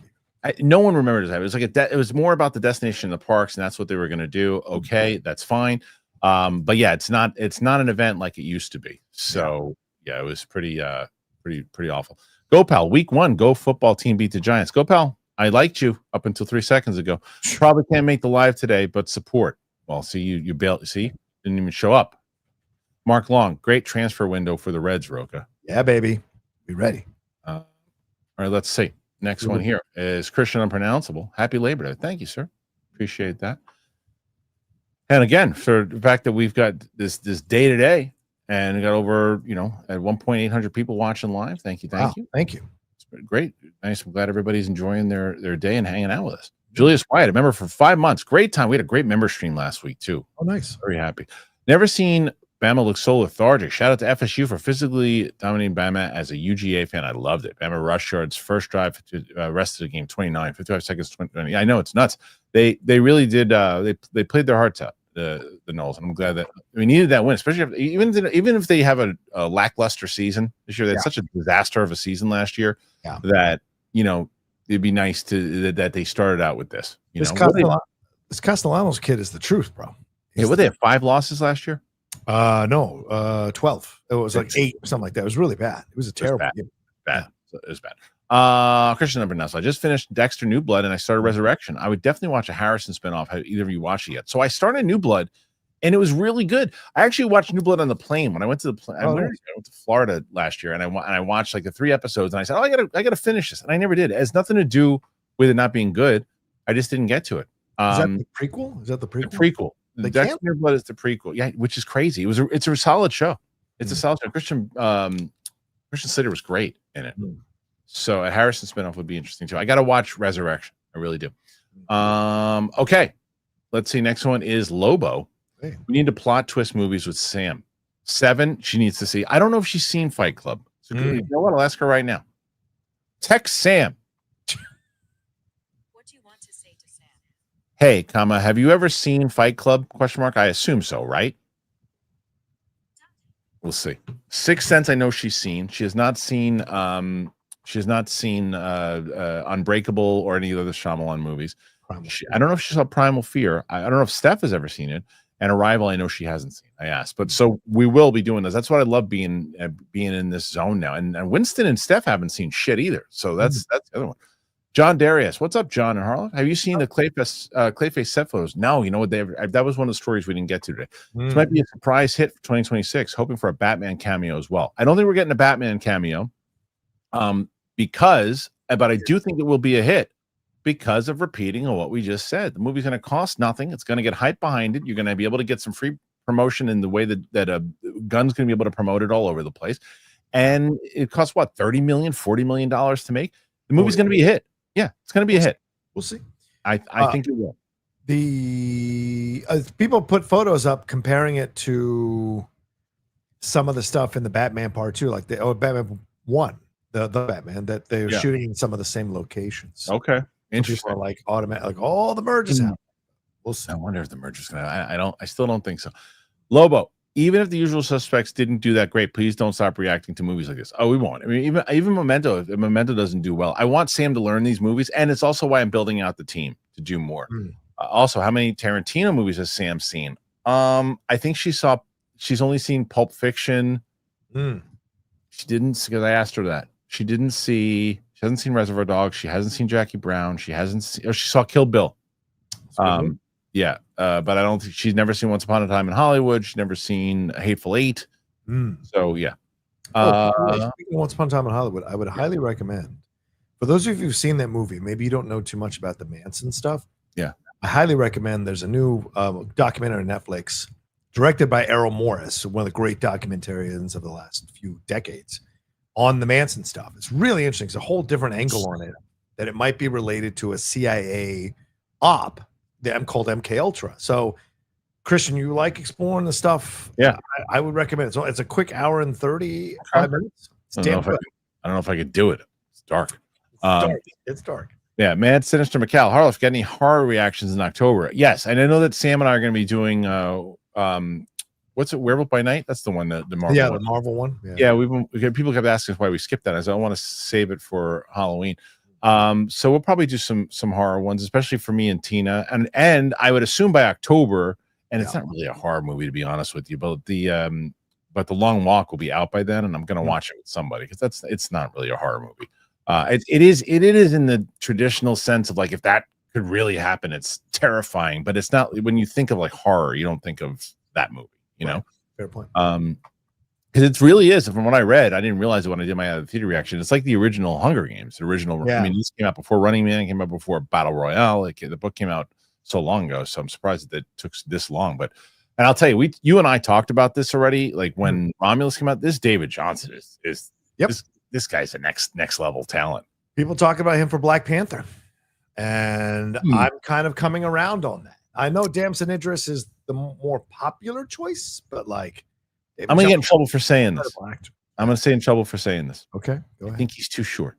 How dare you? I know. I don't think he's too big. I don't think he's tall enough to. I don't think he's got the stature for Black Panther. I think I want to see him in everything. And guess what? If he did get cast, I wouldn't give a shit. But I think the reason Al Pacino's 4'2" and he's the Godfather. But he's a Godfather. But he wasn't. But he wasn't Iron Man. You know what I mean? Hey, hurry up, Peppy. Where are you? Okay, Peppa. Hurry up, Peppa. Brace yourself. Ha. I don't know. Maybe I'm wrong, and I like to be wrong. I'm just thinking of that Heat line. He's looking at Black Widow. Right. She's got a great. Why'd we let her into the complex? Because she got a great ass, and Hulk's got his head all the way up it. Hey, big guy. Stop playing. What did he say? hide the pickle or whatever he says in the Carlton Rudder. London Calling. John, I'm more and more on the same page with you, staying at home and only going to the cinema when I need to. Jaws Part 3 was excellent. You're insane. Jaws Part 3 is horrible. What is wrong with you, Carlton? But thanks for agreeing with me. Lobo. Just realized Cooper Hoffman from Long Walk, Licorice Pizza Saturday Night. What was he in Saturday Night? He was the Dick the Ebersol, I think the guy who was the main guy. Yeah. He's not the main guy, but yeah. Yeah, I said, he's Philip Seymour Hoffman's son? Yes, Cooper Hoffman, yeah. Okay. Kid's got talent. Okay. Yes. He's awesome too. Yes. So Long Walk is essentially the Hunger Games Running Man meets Stand By Me. Well, it's written by Stephen King. So all written by, well, not minus Hunger Games, but yes, Running Man, I guess. And those two carry the whole movie. Mm-hmm. They carry, and I didn't even realize that the other kid was the main. Was it Ben Wong from Karate Kid? Oh yeah, he's in it too. It's really solid. It's really solid. It locks you in. It locks you in. Lobo, hot take. Jaws isn't in the top 5 Spielberg. Hot take. I might be on the same page with you. Jaws is his great. Listen, Jaws is his greatest movie. No. Schindler's List is his most important movie. That's the truth. And no. Anybody who doesn't see that is insane. One of my favorite Spielberg movies you don't even like. And that's Saving Private Ryan. I like Saving Private Ryan. Oh, you do? Okay. That's my favorite one. It's my favorite. But I would put let's see. The top 5, I would put Raiders of the Lost Ark in there. I would put I might even put Crusade in there. I would put E.T. in there. Ugh. I'm telling you, I'd put Saving Private Ryan is my number 1.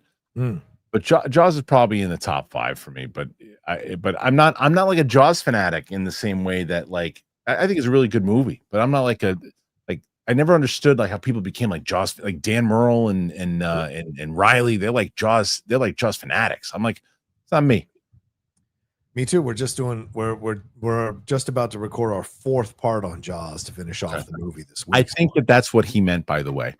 Yeah. Carlton Rudder. I think Carlton Rudder meant your episode part 3. I don't think he was talking. Oh, yes. Thank you, Carlton. I don't think he's talking about Jaws 3. Yeah, thank you. Okay. Yeah, we just dropped our part 3 over the weekend. Yes. Thank you, Carlton. That would make more sense.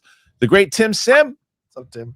Hey, y'all, dropping by to say congrats on Florida State dropkicking Alabama. Hell yeah. Also, thoughts on where Disney goes after this D23 and the 2 MCU films underperforming. Low expectations for me on Tron Ares, honestly. Well, apparently, again, D23, I guess that if you talk to the people who planned this, this is Destination D23. It wasn't meant to be a D23, so stop talking about it like it was. So maybe that's what their answer is. I don't know. As far as the 2 MCU films underperforming, we've kind of covered it to death. Yeah. But yeah, right now they're all eggs are going into Spider-Man, the 2 Avengers films, and then they just got to focus on X-Men. You can't have it both ways. You can't say, "Oh, this was Destination," and then show stuff from Marvel, from Star Wars. Right. Come on, fuck off! Like you gotta like own own what you did, own what you did. Stop trying to play both sides. It's nonsense. I agree. Speaking of which, before we move on to the next one here too, we didn't talk about that freaking the Polish CEO stole the kids. Oh my God, that what a loser! What a loser! Like, why? Because here's the thing. Even though let's say that moment happens, doesn't realize the camera's on him. He takes the thing from the kid. He moves on, and then it's caught on camera. At that point, especially if you're a CEO of the company, I don't care where you're from. You say, "Look, it was not my shining moment. Right. I should have let the kid have the thing. And I'll tell you what, we're going to donate XXX to the kids to this. We're going to do this. I'm sending this to him. I'm going to make it right." It was a stupid thing. And I was the heat of the moment. And the people still going to give you shit. Of course. But at least you go, okay, the guy, he was honest about it. And he said he messed up. This douche on the loose. He not only says, "Hey, listen, if you keep going after me, It's you could get in trouble. Yeah, It's against the law. It's a lawsuit. And then he doubles down, and he says, "Oh, by the way, you snooze, you lose." A kid. And then his wife comes out. His wife was going, "Oh, you guys, you think you're a little holier than thou? Shut your fucking ass." Yeah. It's like you guys are stepping deeper and deeper into shit. You're not going to win. It's like a tidal wave that you're going, "Oh yeah, I'm gonna," and the current's coming in, but I'm gonna swim past it. It's like, no, you're gonna drown. Yeah.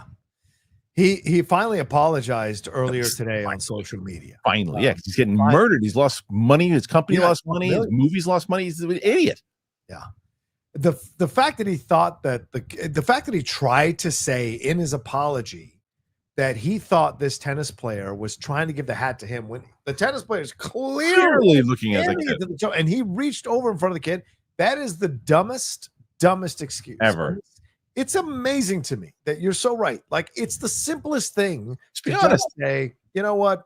I got greedy in a moment, even though I'm a fucking millionaire and I could totally buy that hat at an auction or go pay a little bit extra and get to my own hat signed by this guy. I got caught up in it. It's a mistake. It was a douchey move. I'm sorry. I got caught up in it. Yeah.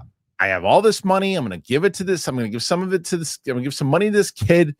I'm going to take, I got a chance to do a photo op with this kid. I'm going to, guess what? I'm going to buy him season tickets to wherever the hell he wants to go for the rest of his life. Instead, now everything he does is like, of course you're apologizing now, you idiot, because you lost all your money. Right. And it's the same, like, oops, look at me. I'm a Coldplay concert and I just got tits in my hand. What happened? Oh, me? I'm suing you. Right. What the hell is wrong with people? People are walking around feeling, I know this word is triggering for some people, but there is privilege. Some of these people, regardless of color, it's about privilege. These are rich people and they act privileged and like everything should be handled. They should get whatever they want. And how do you yank something from a child? Crazy. And your vapid wife saying anything like crazy? Yeah, I'm blaming one person here. What's that? Jerry. Yeah, Jerry. Freaking Jerry. Tim Sim. Also speaking about Bama, a Bama fan DM me saying that since I'm a Man United fan who's deep into seeking my soccer club collapsing after Sir Alex retired as a coach, how should he prepare for Bama without Saban? Poor guy. Okay, so a lot of that I understood. All the soccer stuff. No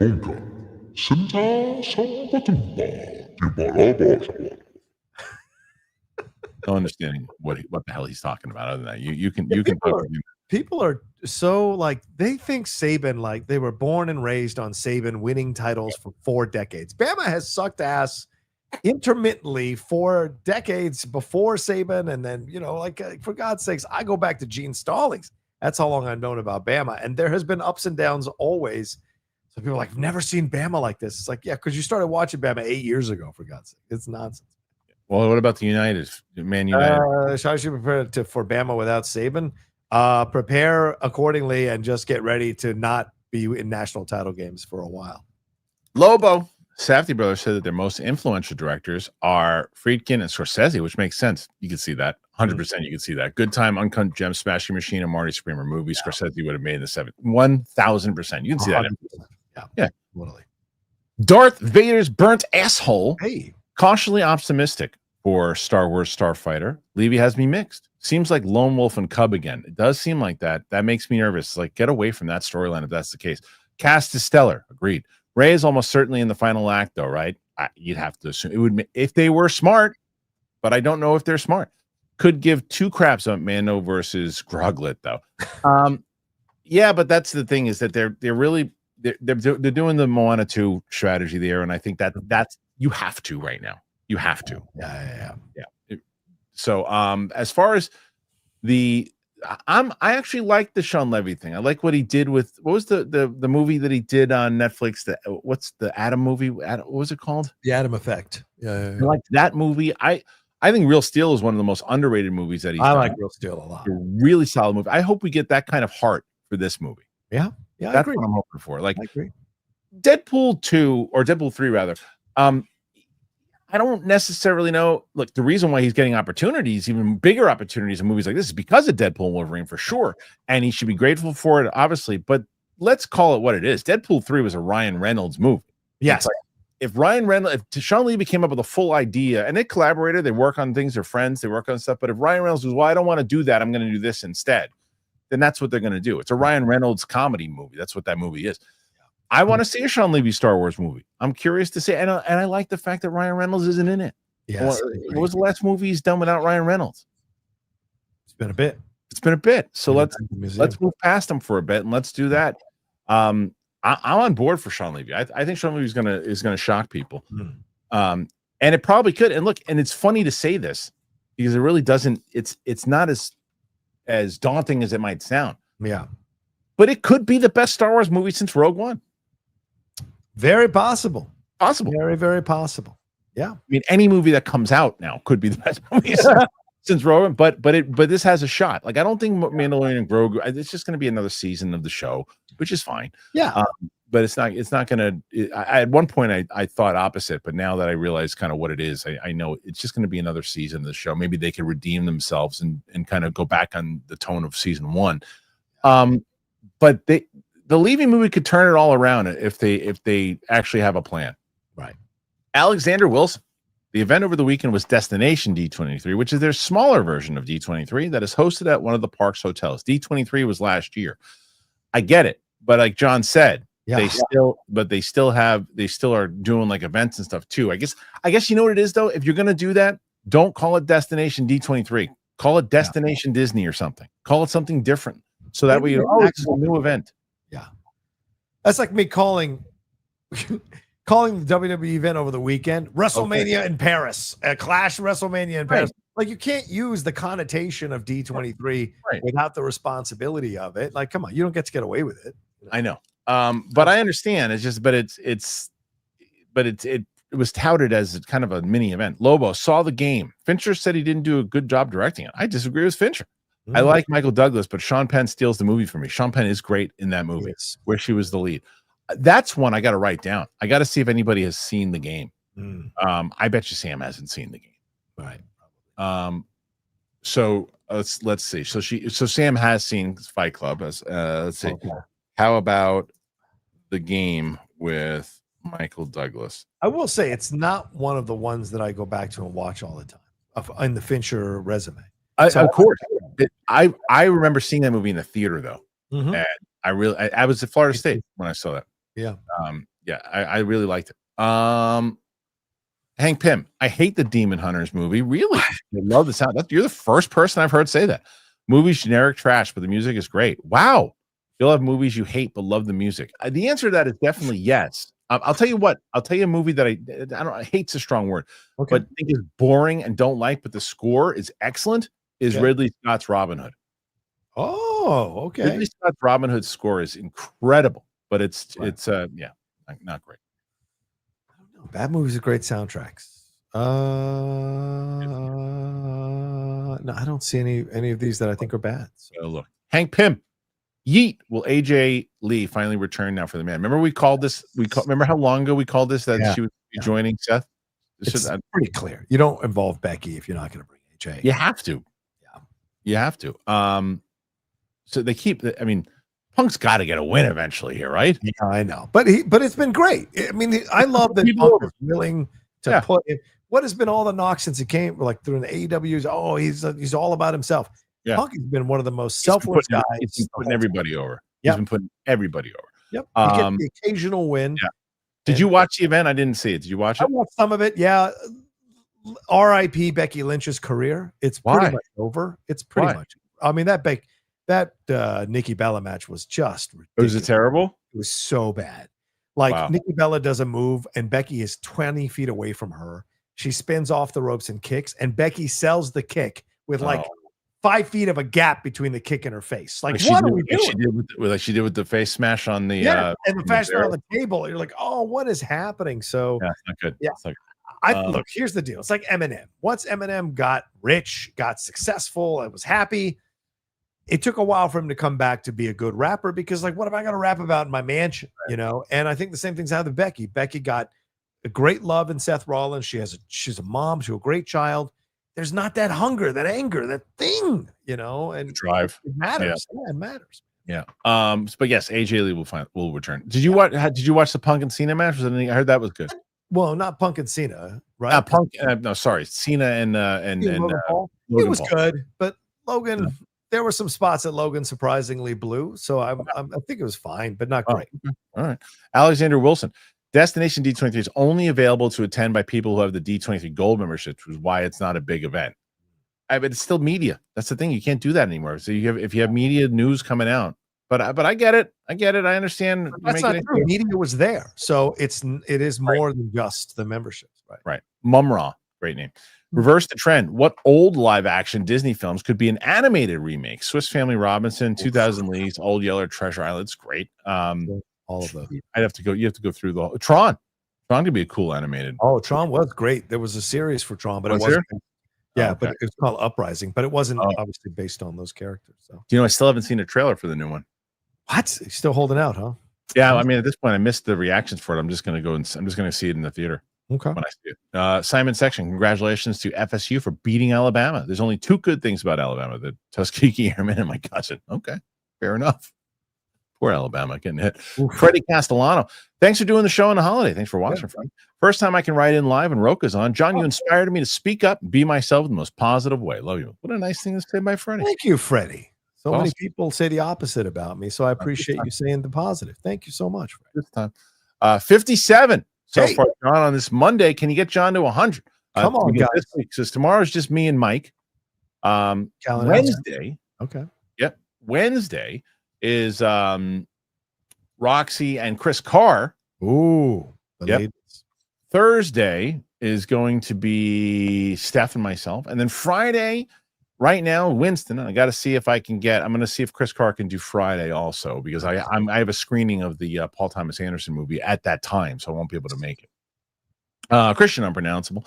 Instead of remaking good movies, we need to remake bad ones. Do you guys have any ideas? Yes, I think Zandu. I've talked about this so many times. There's a movie that came out, Rebecca De Mornay and Daryl Palmer.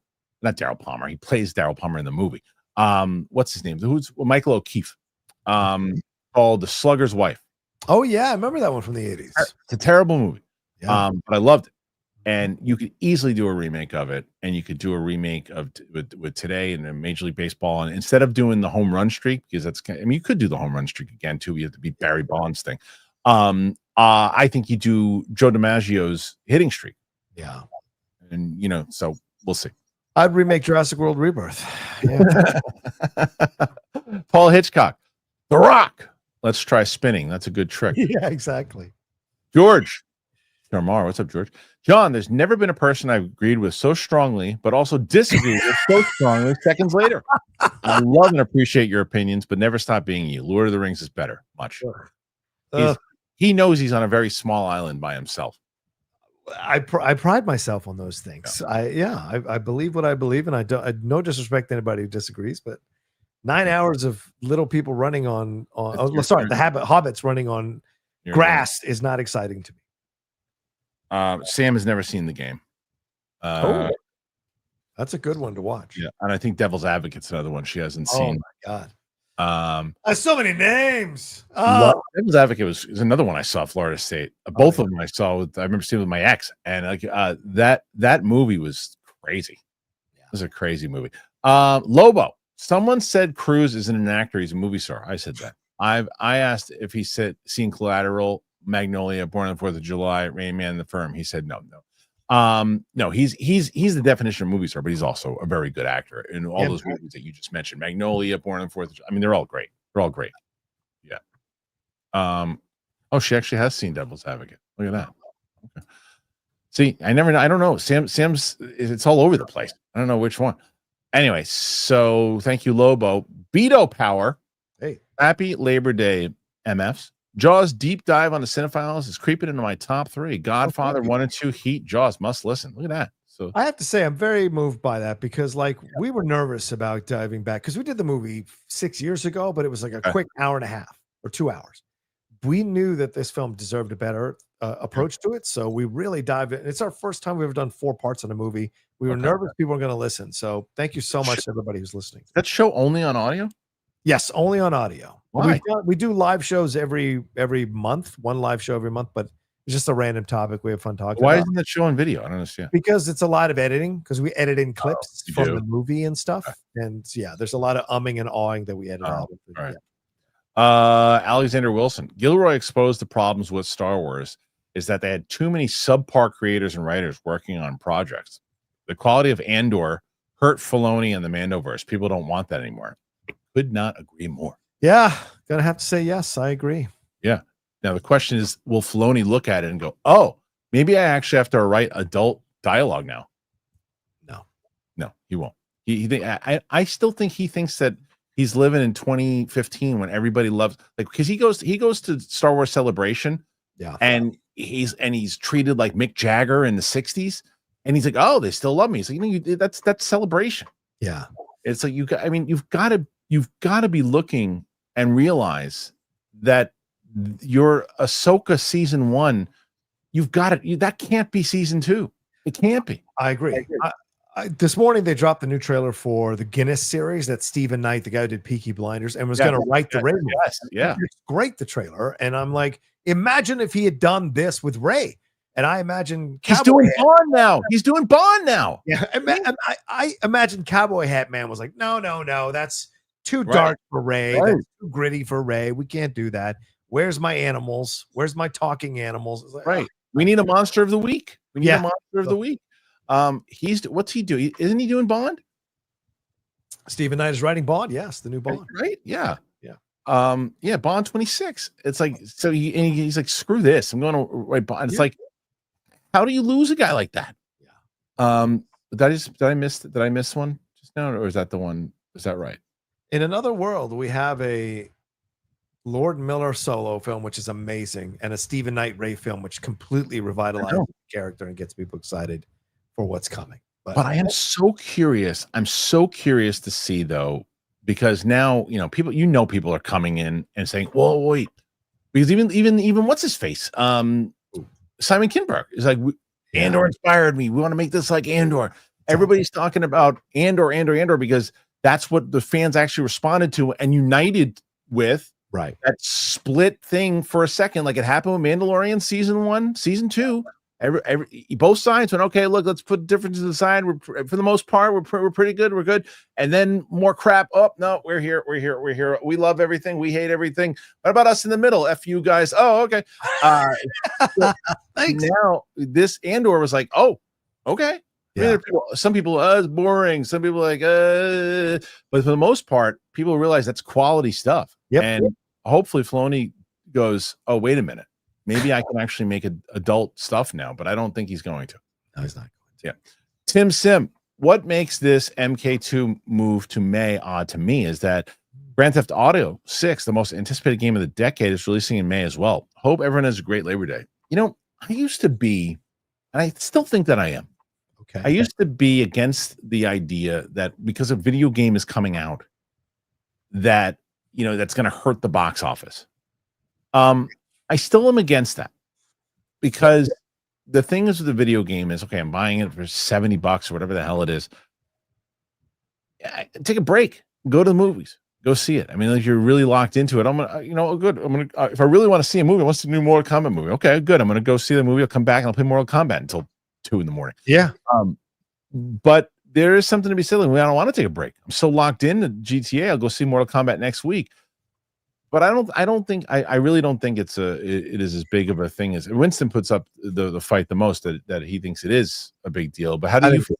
No, I don't. I disagree with Winston. I agree more with you. I think it's the thing I've learned about life is that people will go to the things they want to go to, no matter what the hell is going on.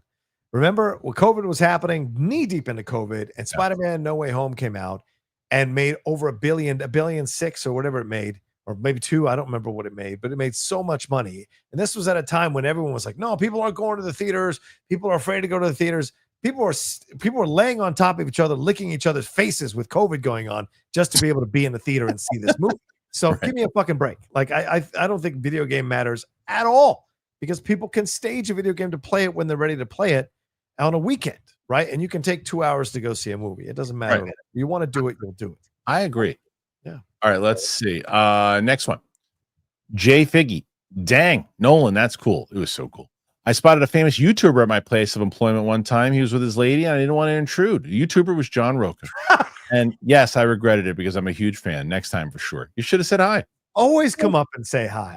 I love it. And trust me, it's great because Lady Outlaw just rolls her eyes at me when it happens. Because it always happens in random places. And she's always surprised. And her sister's even more surprised when it happens because she's up in LA. Whenever she comes down, if we ran into people, like we had a waiter, I think a few weeks ago, who knew me from the YouTube and Collider stuff, and they both rolled their eyes. So always say hi because I'm always very humbled by it. So please. Yeah, you hear that, Jerry? All right. Fiona George, there's an untitled DC film out late May as well of 2026. Interesting movie. What is it? Do you know what it is, John? No, I don't. And I wonder if it's a slot really for what it would be a slot for. I wonder what it would be a slot for. So I don't know if they're holding that or because nothing's in production but friggin' Clayface. Right. So, I don't know. Yeah. Tim Sim. Do you think it could be Wonder Woman? No way, right? No way. No way. Oh, no, not if it May. They haven't even started shooting. No way. No way. Tim Sim, also great sports joke I heard recently. Jerry Jones traded away Micah Parsons. Winston right now. Winston just woke up in a cold sweat. 60 right now, John. Pretty damn good for this Monday. I like it. Okay. Next one after that. Thanks to the great Tim Sim. Thank you, Tim. And we are now at John Darius, who says, given the buzz director Chloe Zhao is getting for her upcoming film Hamnet, do you think she will be considered for the upcoming Wonder Woman film? I don't think she's going to want to dive back into that world. I agree. Yeah. I think she likes her neighborhood. I think she likes I think she took a shot with Eternals and said, yeah, I'm okay. And I think that she jumps right back into her neighborhood and they're going to reward her for doing it. She's brilliant. And I think I liked Eternals better than most, but I don't think her style mixes in the big world. And she's getting a lot of buzz, reactions wise and reviews wise for this one. So clearly she's in her element. Yeah. Who's in that one? Jesse Buckley and Paul Mescal from Gladiator 2. Oh yeah, I like Paul Mescal. Casual Scroll. Who's going to have a better year than Zendaya in 2026? She got Spider. Yeah, but she's going to barely be in Spider-Man, right? The Odyssey and Dune Part 3. That girl's working. Yeah, I mean that's true. I mean it doesn't matter because she's still in it, so she's still going to make money off it. But I don't think she's going to have a big part. I think Sadie Sink is going to be more the lead, the female lead in that one, right? Don't forget Euphoria, which season 3, which is supposed to be next year as well. Right. So, I've never seen that at all. Yeah. Fiona George, just curious, what could this untitled DC film in May could be? Yeah, I guess your guess is as good as mine. Do you think that they're just holding it just in case, and then they just let it go because they don't have anything? I mean, unless they have something they're working on animation wise that they've been working on behind the scenes and haven't released anything. But, it's hard to keep. Leaks are happening everywhere. I know, mostly from you guys. Yeah, well, yeah. It would surprise me that they're secretly shooting a DC film. Crazy. That will be in post and done, and nobody knows about it. Right? Dingus McNally just thought of this. What about Gina Prince Bythewood for the director of the new Wonder Woman? She did The Woman King, Love, and Basketball, both Olgard. No, you said? Yeah, because that last Olgard film was terrible, and the first one was barely good. So I don't know that she's the right choice for Wonder Woman. I did like Woman King, but Love and Basketball, that's like telling me something from the late 90s. You should dip like Sam Raimi. And how did Multiverse of Madness turn out? It was a terrible movie, even though it made almost $1 billion. This is such a crazy pick, and there's no world where she would do it. Catherine Bigelow, Wonder Woman. Oh, Bigelow would be a great choice. Right? That's a great splashy choice, man. That was a great splashy choice. She's about to have a new movie come out. I know. Movie is good. I know. That's what I'm saying. That would be a great choice. Eric Kirby, Rocha, thoughts on Arch Manning hate right now? Yeah, quarterback of Texas. No, I think it's deserved. If you're going to get hyped this high and you blow it in your game. Youngest? Is he the youngest of the? He's like the nephew of Peyton and Eli. He's Cooper's son. Okay. But if you're going to get hyped to the sky and enjoy the hype and play into the hype, don't come crying to me that you're getting too much criticism. It's the game. You know by now. Having 2 famous uncles, you know it by now. Yeah. Christopher Brickner. Rocha mentioned last week about being more excited for Star Wars. I'm not. Announcing projects with known filmmakers is what Lucasfilm did in 2013. I mean, look, I don't disagree with either one of you guys here, both Christopher and Rocha, because I think there's 2 sides to the coin here, right? The first is Rocha, and John, I'll let you, obviously don't want to speak for you, but like I would assume the same way that I just said about Starfighter. It's encouraging because it's coming along. Yes. It's a good cast. It's a good team. and it's outside the realm of it's past the new trilogy. It could be exciting. Where I agree with Christopher is the same thing I said before about Filoni. You still got the same damn team. And John said the same thing too. Yeah. You still got the same people in charge. But who's to say they're not going to just say, look at this great shiny thing we had. Oops, we just broke it on the floor by accident. Sorry. It's possible. So I understand not being excited about it, but I at least like what they're working on. Yeah.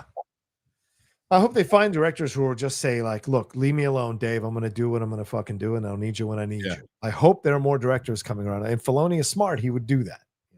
Well, I also hope that they just say, okay, look, let's like, I did really like what Simon Kinberg said about we have a full treatment of where we want to go. That's what they should have done for the prequel. I mean, the sequel trilogy. How they didn't do that was like the stupidest thing that anybody, like, you should be fired as an executive.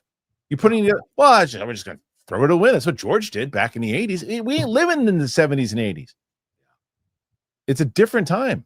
Mando Ruiz 619. Did you see the dickhead that took the hat from the hat from the kid at the US Open? Yeah, we spoke about that a little earlier. Christopher Brickner, Lucasfilm using famous actors for Star Wars, I say shows the weakness of the brand. I don't agree. It needs known actors to create hype now instead of the brand doing itself with only up and coming actors.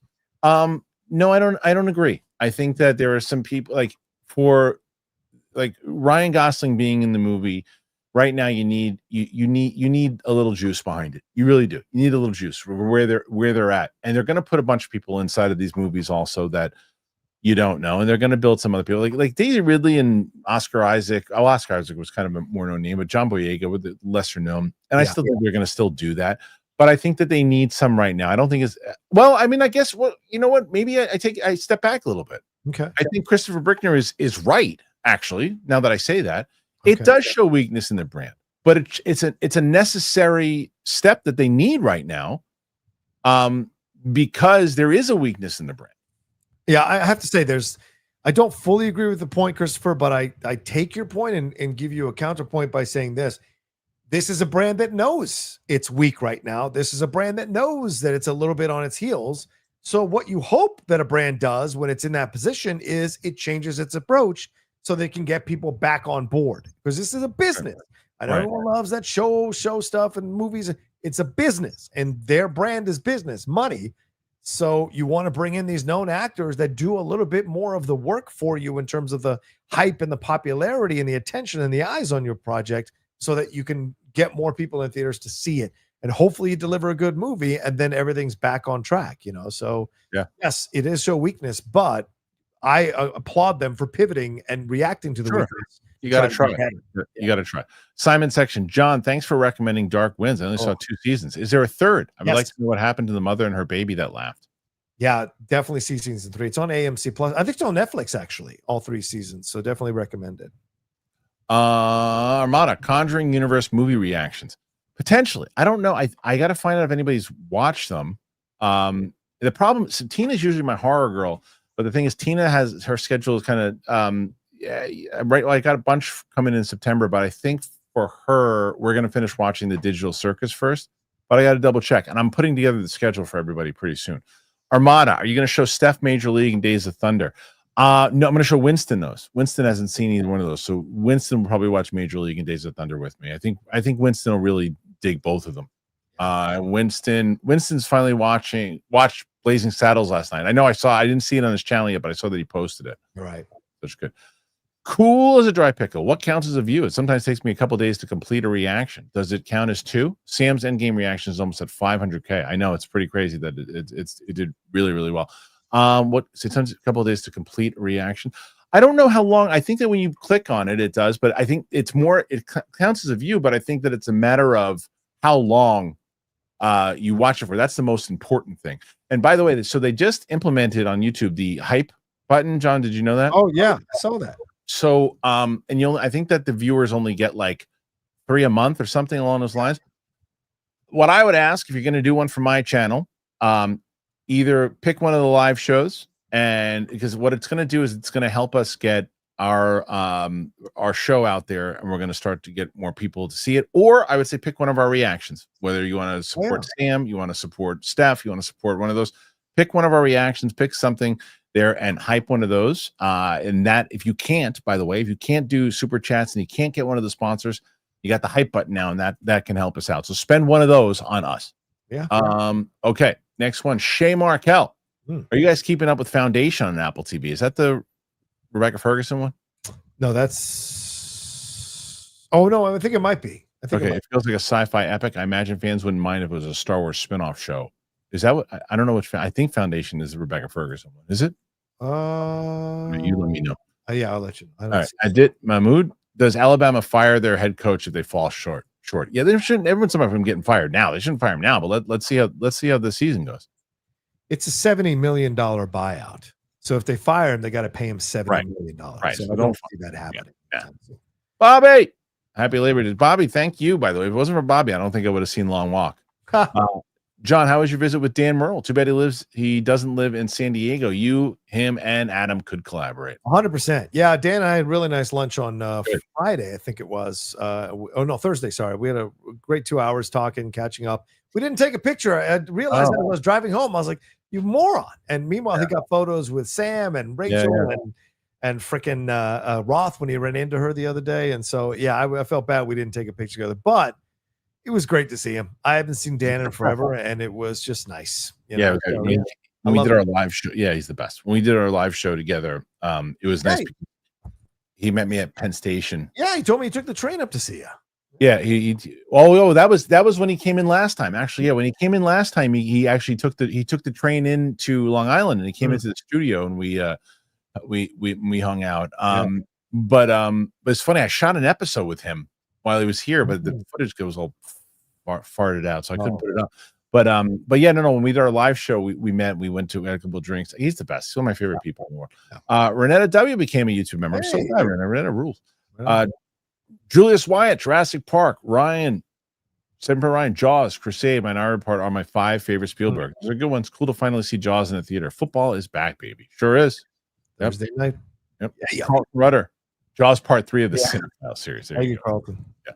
Lobo, love that PTA worked with Philip Seymour Hoffman his entire career, then cast his son Cooper in Licorice Pizza. Watch Saturday Night trailer. He's in it. I gotta watch. I mean, I've seen the movie. So I just gotta watch that again because he's great. It's funny because I liked Licorice Pizza, and I thought he was fantastic in the movie, right? And he's good. But I didn't remember right away from Saturday Night, obviously, but in this, I knew right away. It's that's the kid from Licorice Pizza. Yeah. What's this? Speaking of the Stans doc was decent. It's from Eric Kirby.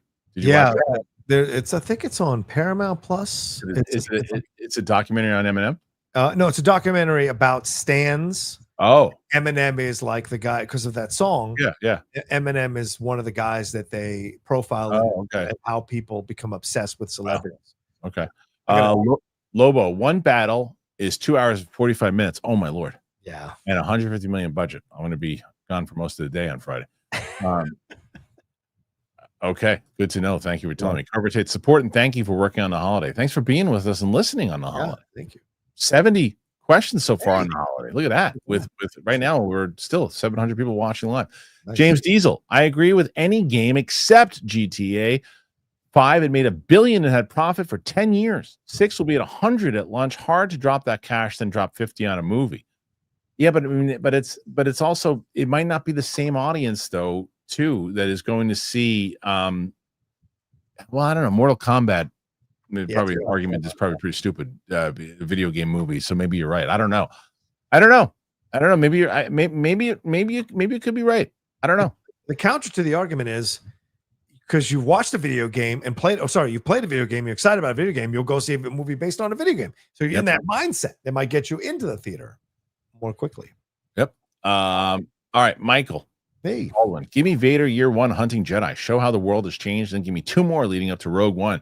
Pay Nolan a Star Destroyer to do it. Oh my God. Nolan doing a Vader movie? Are you kidding me? Lose my mind. No one is going to come work for Star Wars if they have to work for Filoni and carry back. No one of Nolan's fucking stature. None of these guys at the high stature are going to do that.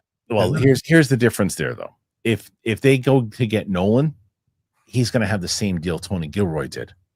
Leave me alone. I guess. Tony Gilroy had a leave me alone deal.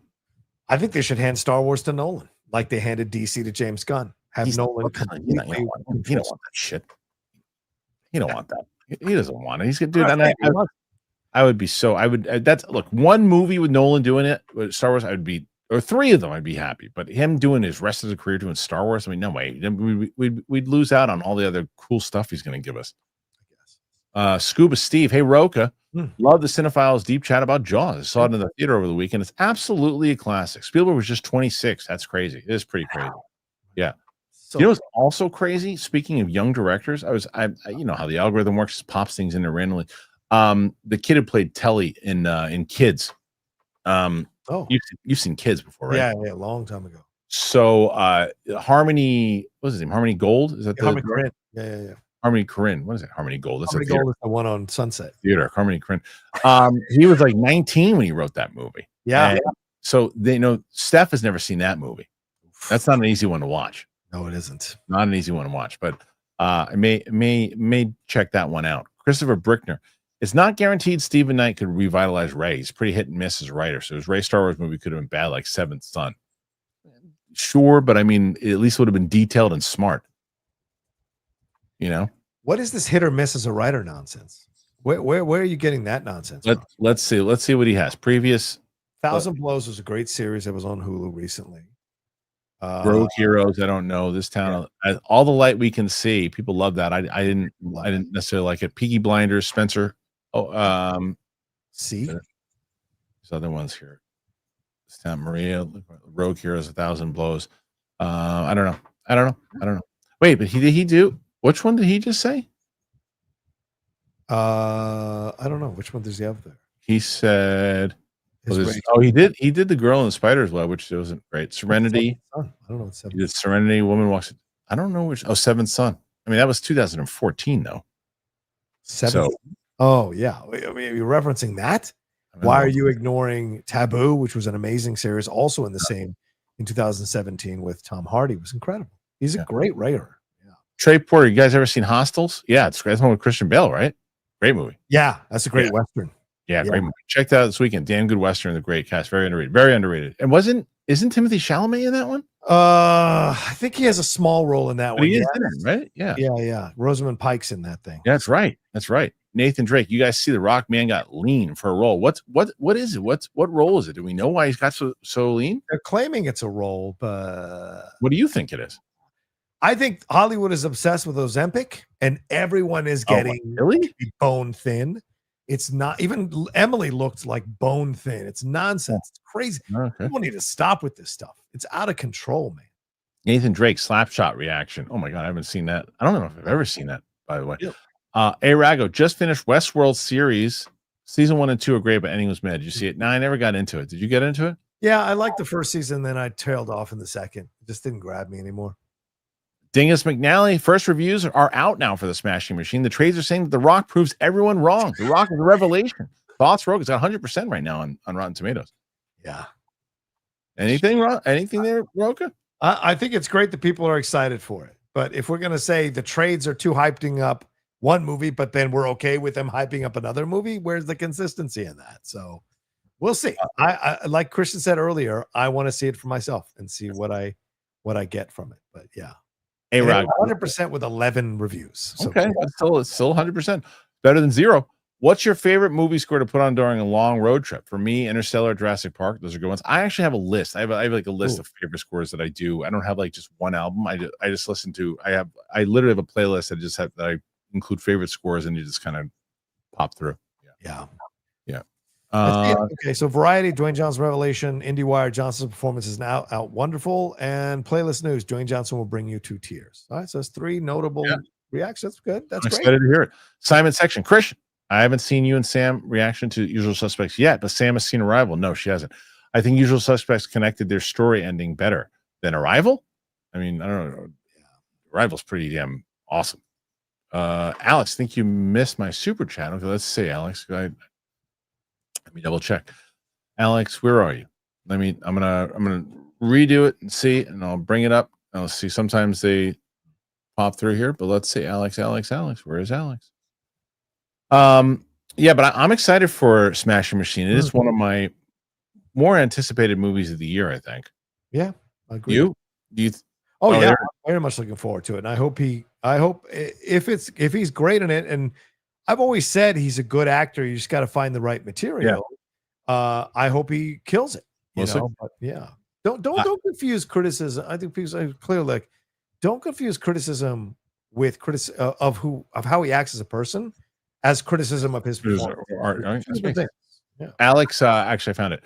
So I'm very generous. $20 super chat. Thank you. Coming in late, so it might have been mentioned. Real D23 is Anaheim only, happens every 2 years. D23 is the Disney fan club, so this is more of an extra destination event for fans. They do a couple of these a year. Much love. Yeah, that was mentioned, Alex. A couple of times people have brought it up, but I still think you should call it something else.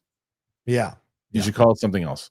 Which I understand all of this. It's like, okay, this is not our thing. This is not our big thing where we're going to do all our announcements. Don't call it D23 because it's going to get confusing. As John said, the WrestleMania aspect. Blake Gilbert, who kills each other first in a gun battle? John Wick or Kaiser Soze? Who wins? John Wick. Yeah, Wick's not even. It's not even a question. Wick's like a superhero now. Yeah. Let's see. Paul Hitchcock. If Kristian keeps dipping out on live to see screenings, he's going to be like, God, an absentee landlord. Nice. Hashtag devil's advocate. I know. That's what I got to do. I mean, sometimes I got to miss these. They'll screen stuff. Like there's one at 4. The beauty is since I moved the show. Yeah. Now, like even if there's a screening at 4, I can do the live show and do the other thing. Right. But like when it comes to the other one on Friday, it's like 10 in the morning. I won't be back in time. Wow. So Carlton Rudder, pick one, dump one. Meryl Streep or Glenn Close. I love Glenn Close, but you got to keep Meryl Streep. Oh yeah, you keep Meryl Streep. Yeah, of course. Yeah. Last couple here. Scuba Steve. What is it? Scuba Deve. Virtual reactions are early days for you, but to see 3 of you reacting to The Last Dragon would be cool. Heroes are forged to a 3-man react. It's possible. Yeah, 3-man's a little too crowded for me. Love that those guys do it, and but it's too crowded for me. And too expensive for me. So I'm gonna just do the 2 and go back and forth with the editing. Last one for now. Jay Markel. I just saw Rambo with my father for the first time. The movie was super enjoyable. Which one? First Blood or Rambo? The cops were treating. He saw my First Blood. Yeah. Cops were treating Rambo like he got caught in a sundown town. I was telling you, I love First Blood. Love it. The book is far superior. Wow. Oh, dude. What? It's darker. Oh, way darker. Yeah. And it's like it was also written in 1972. Right. The war is still going on, by the way. Yeah.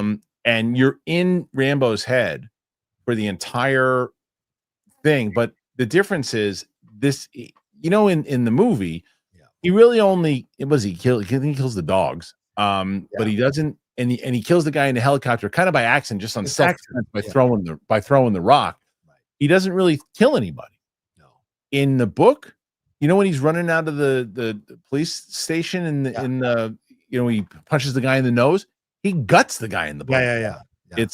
He kills everybody. Yeah. Kills everybody. I think he kills himself at the end too. No, Troutman kills him.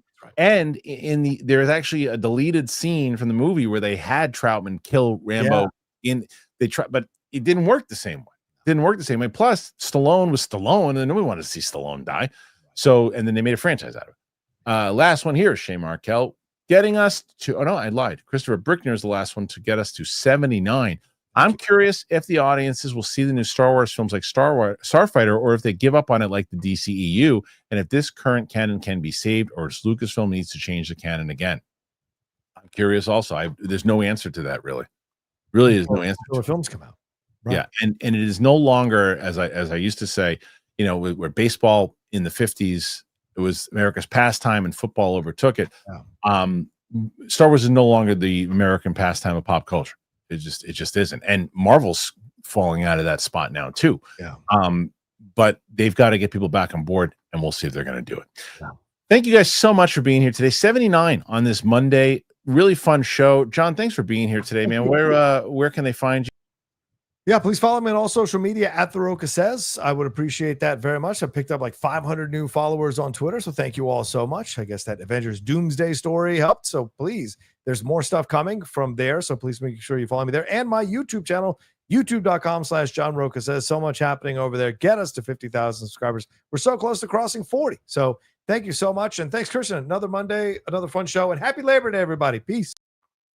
Thank you to John. Thank you to you guys for being here. Apple Podcasts, Spotify, anywhere podcasts are found. We're going to put this up on Spotify as soon as we get off the air here today. As I mentioned, Roxy Strider will be on Wednesday's show with Chris Carr. Tomorrow will be myself and Mike. Thursday will be Steph Sabra.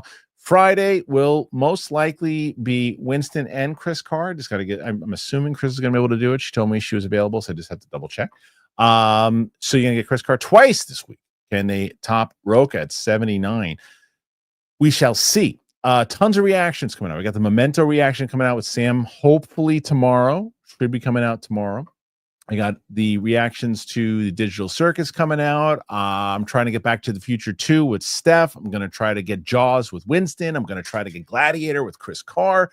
So there should be, I'm going to start doing more. You should start to seeing maybe 3 a week. Then it'll go 4. And eventually when I get enough in the can, we'll start doing 1 a day if I can do it. It's just going to be a little busy, but it's going to be a lot of fun. I'm excited to show people some movies here that they've never seen before and to share them with my pals. So thanks for being here, guys. I really appreciate you. Subscribe to the channel if you haven't done that already. See you guys on the flip side. Bye, everybody. Peace.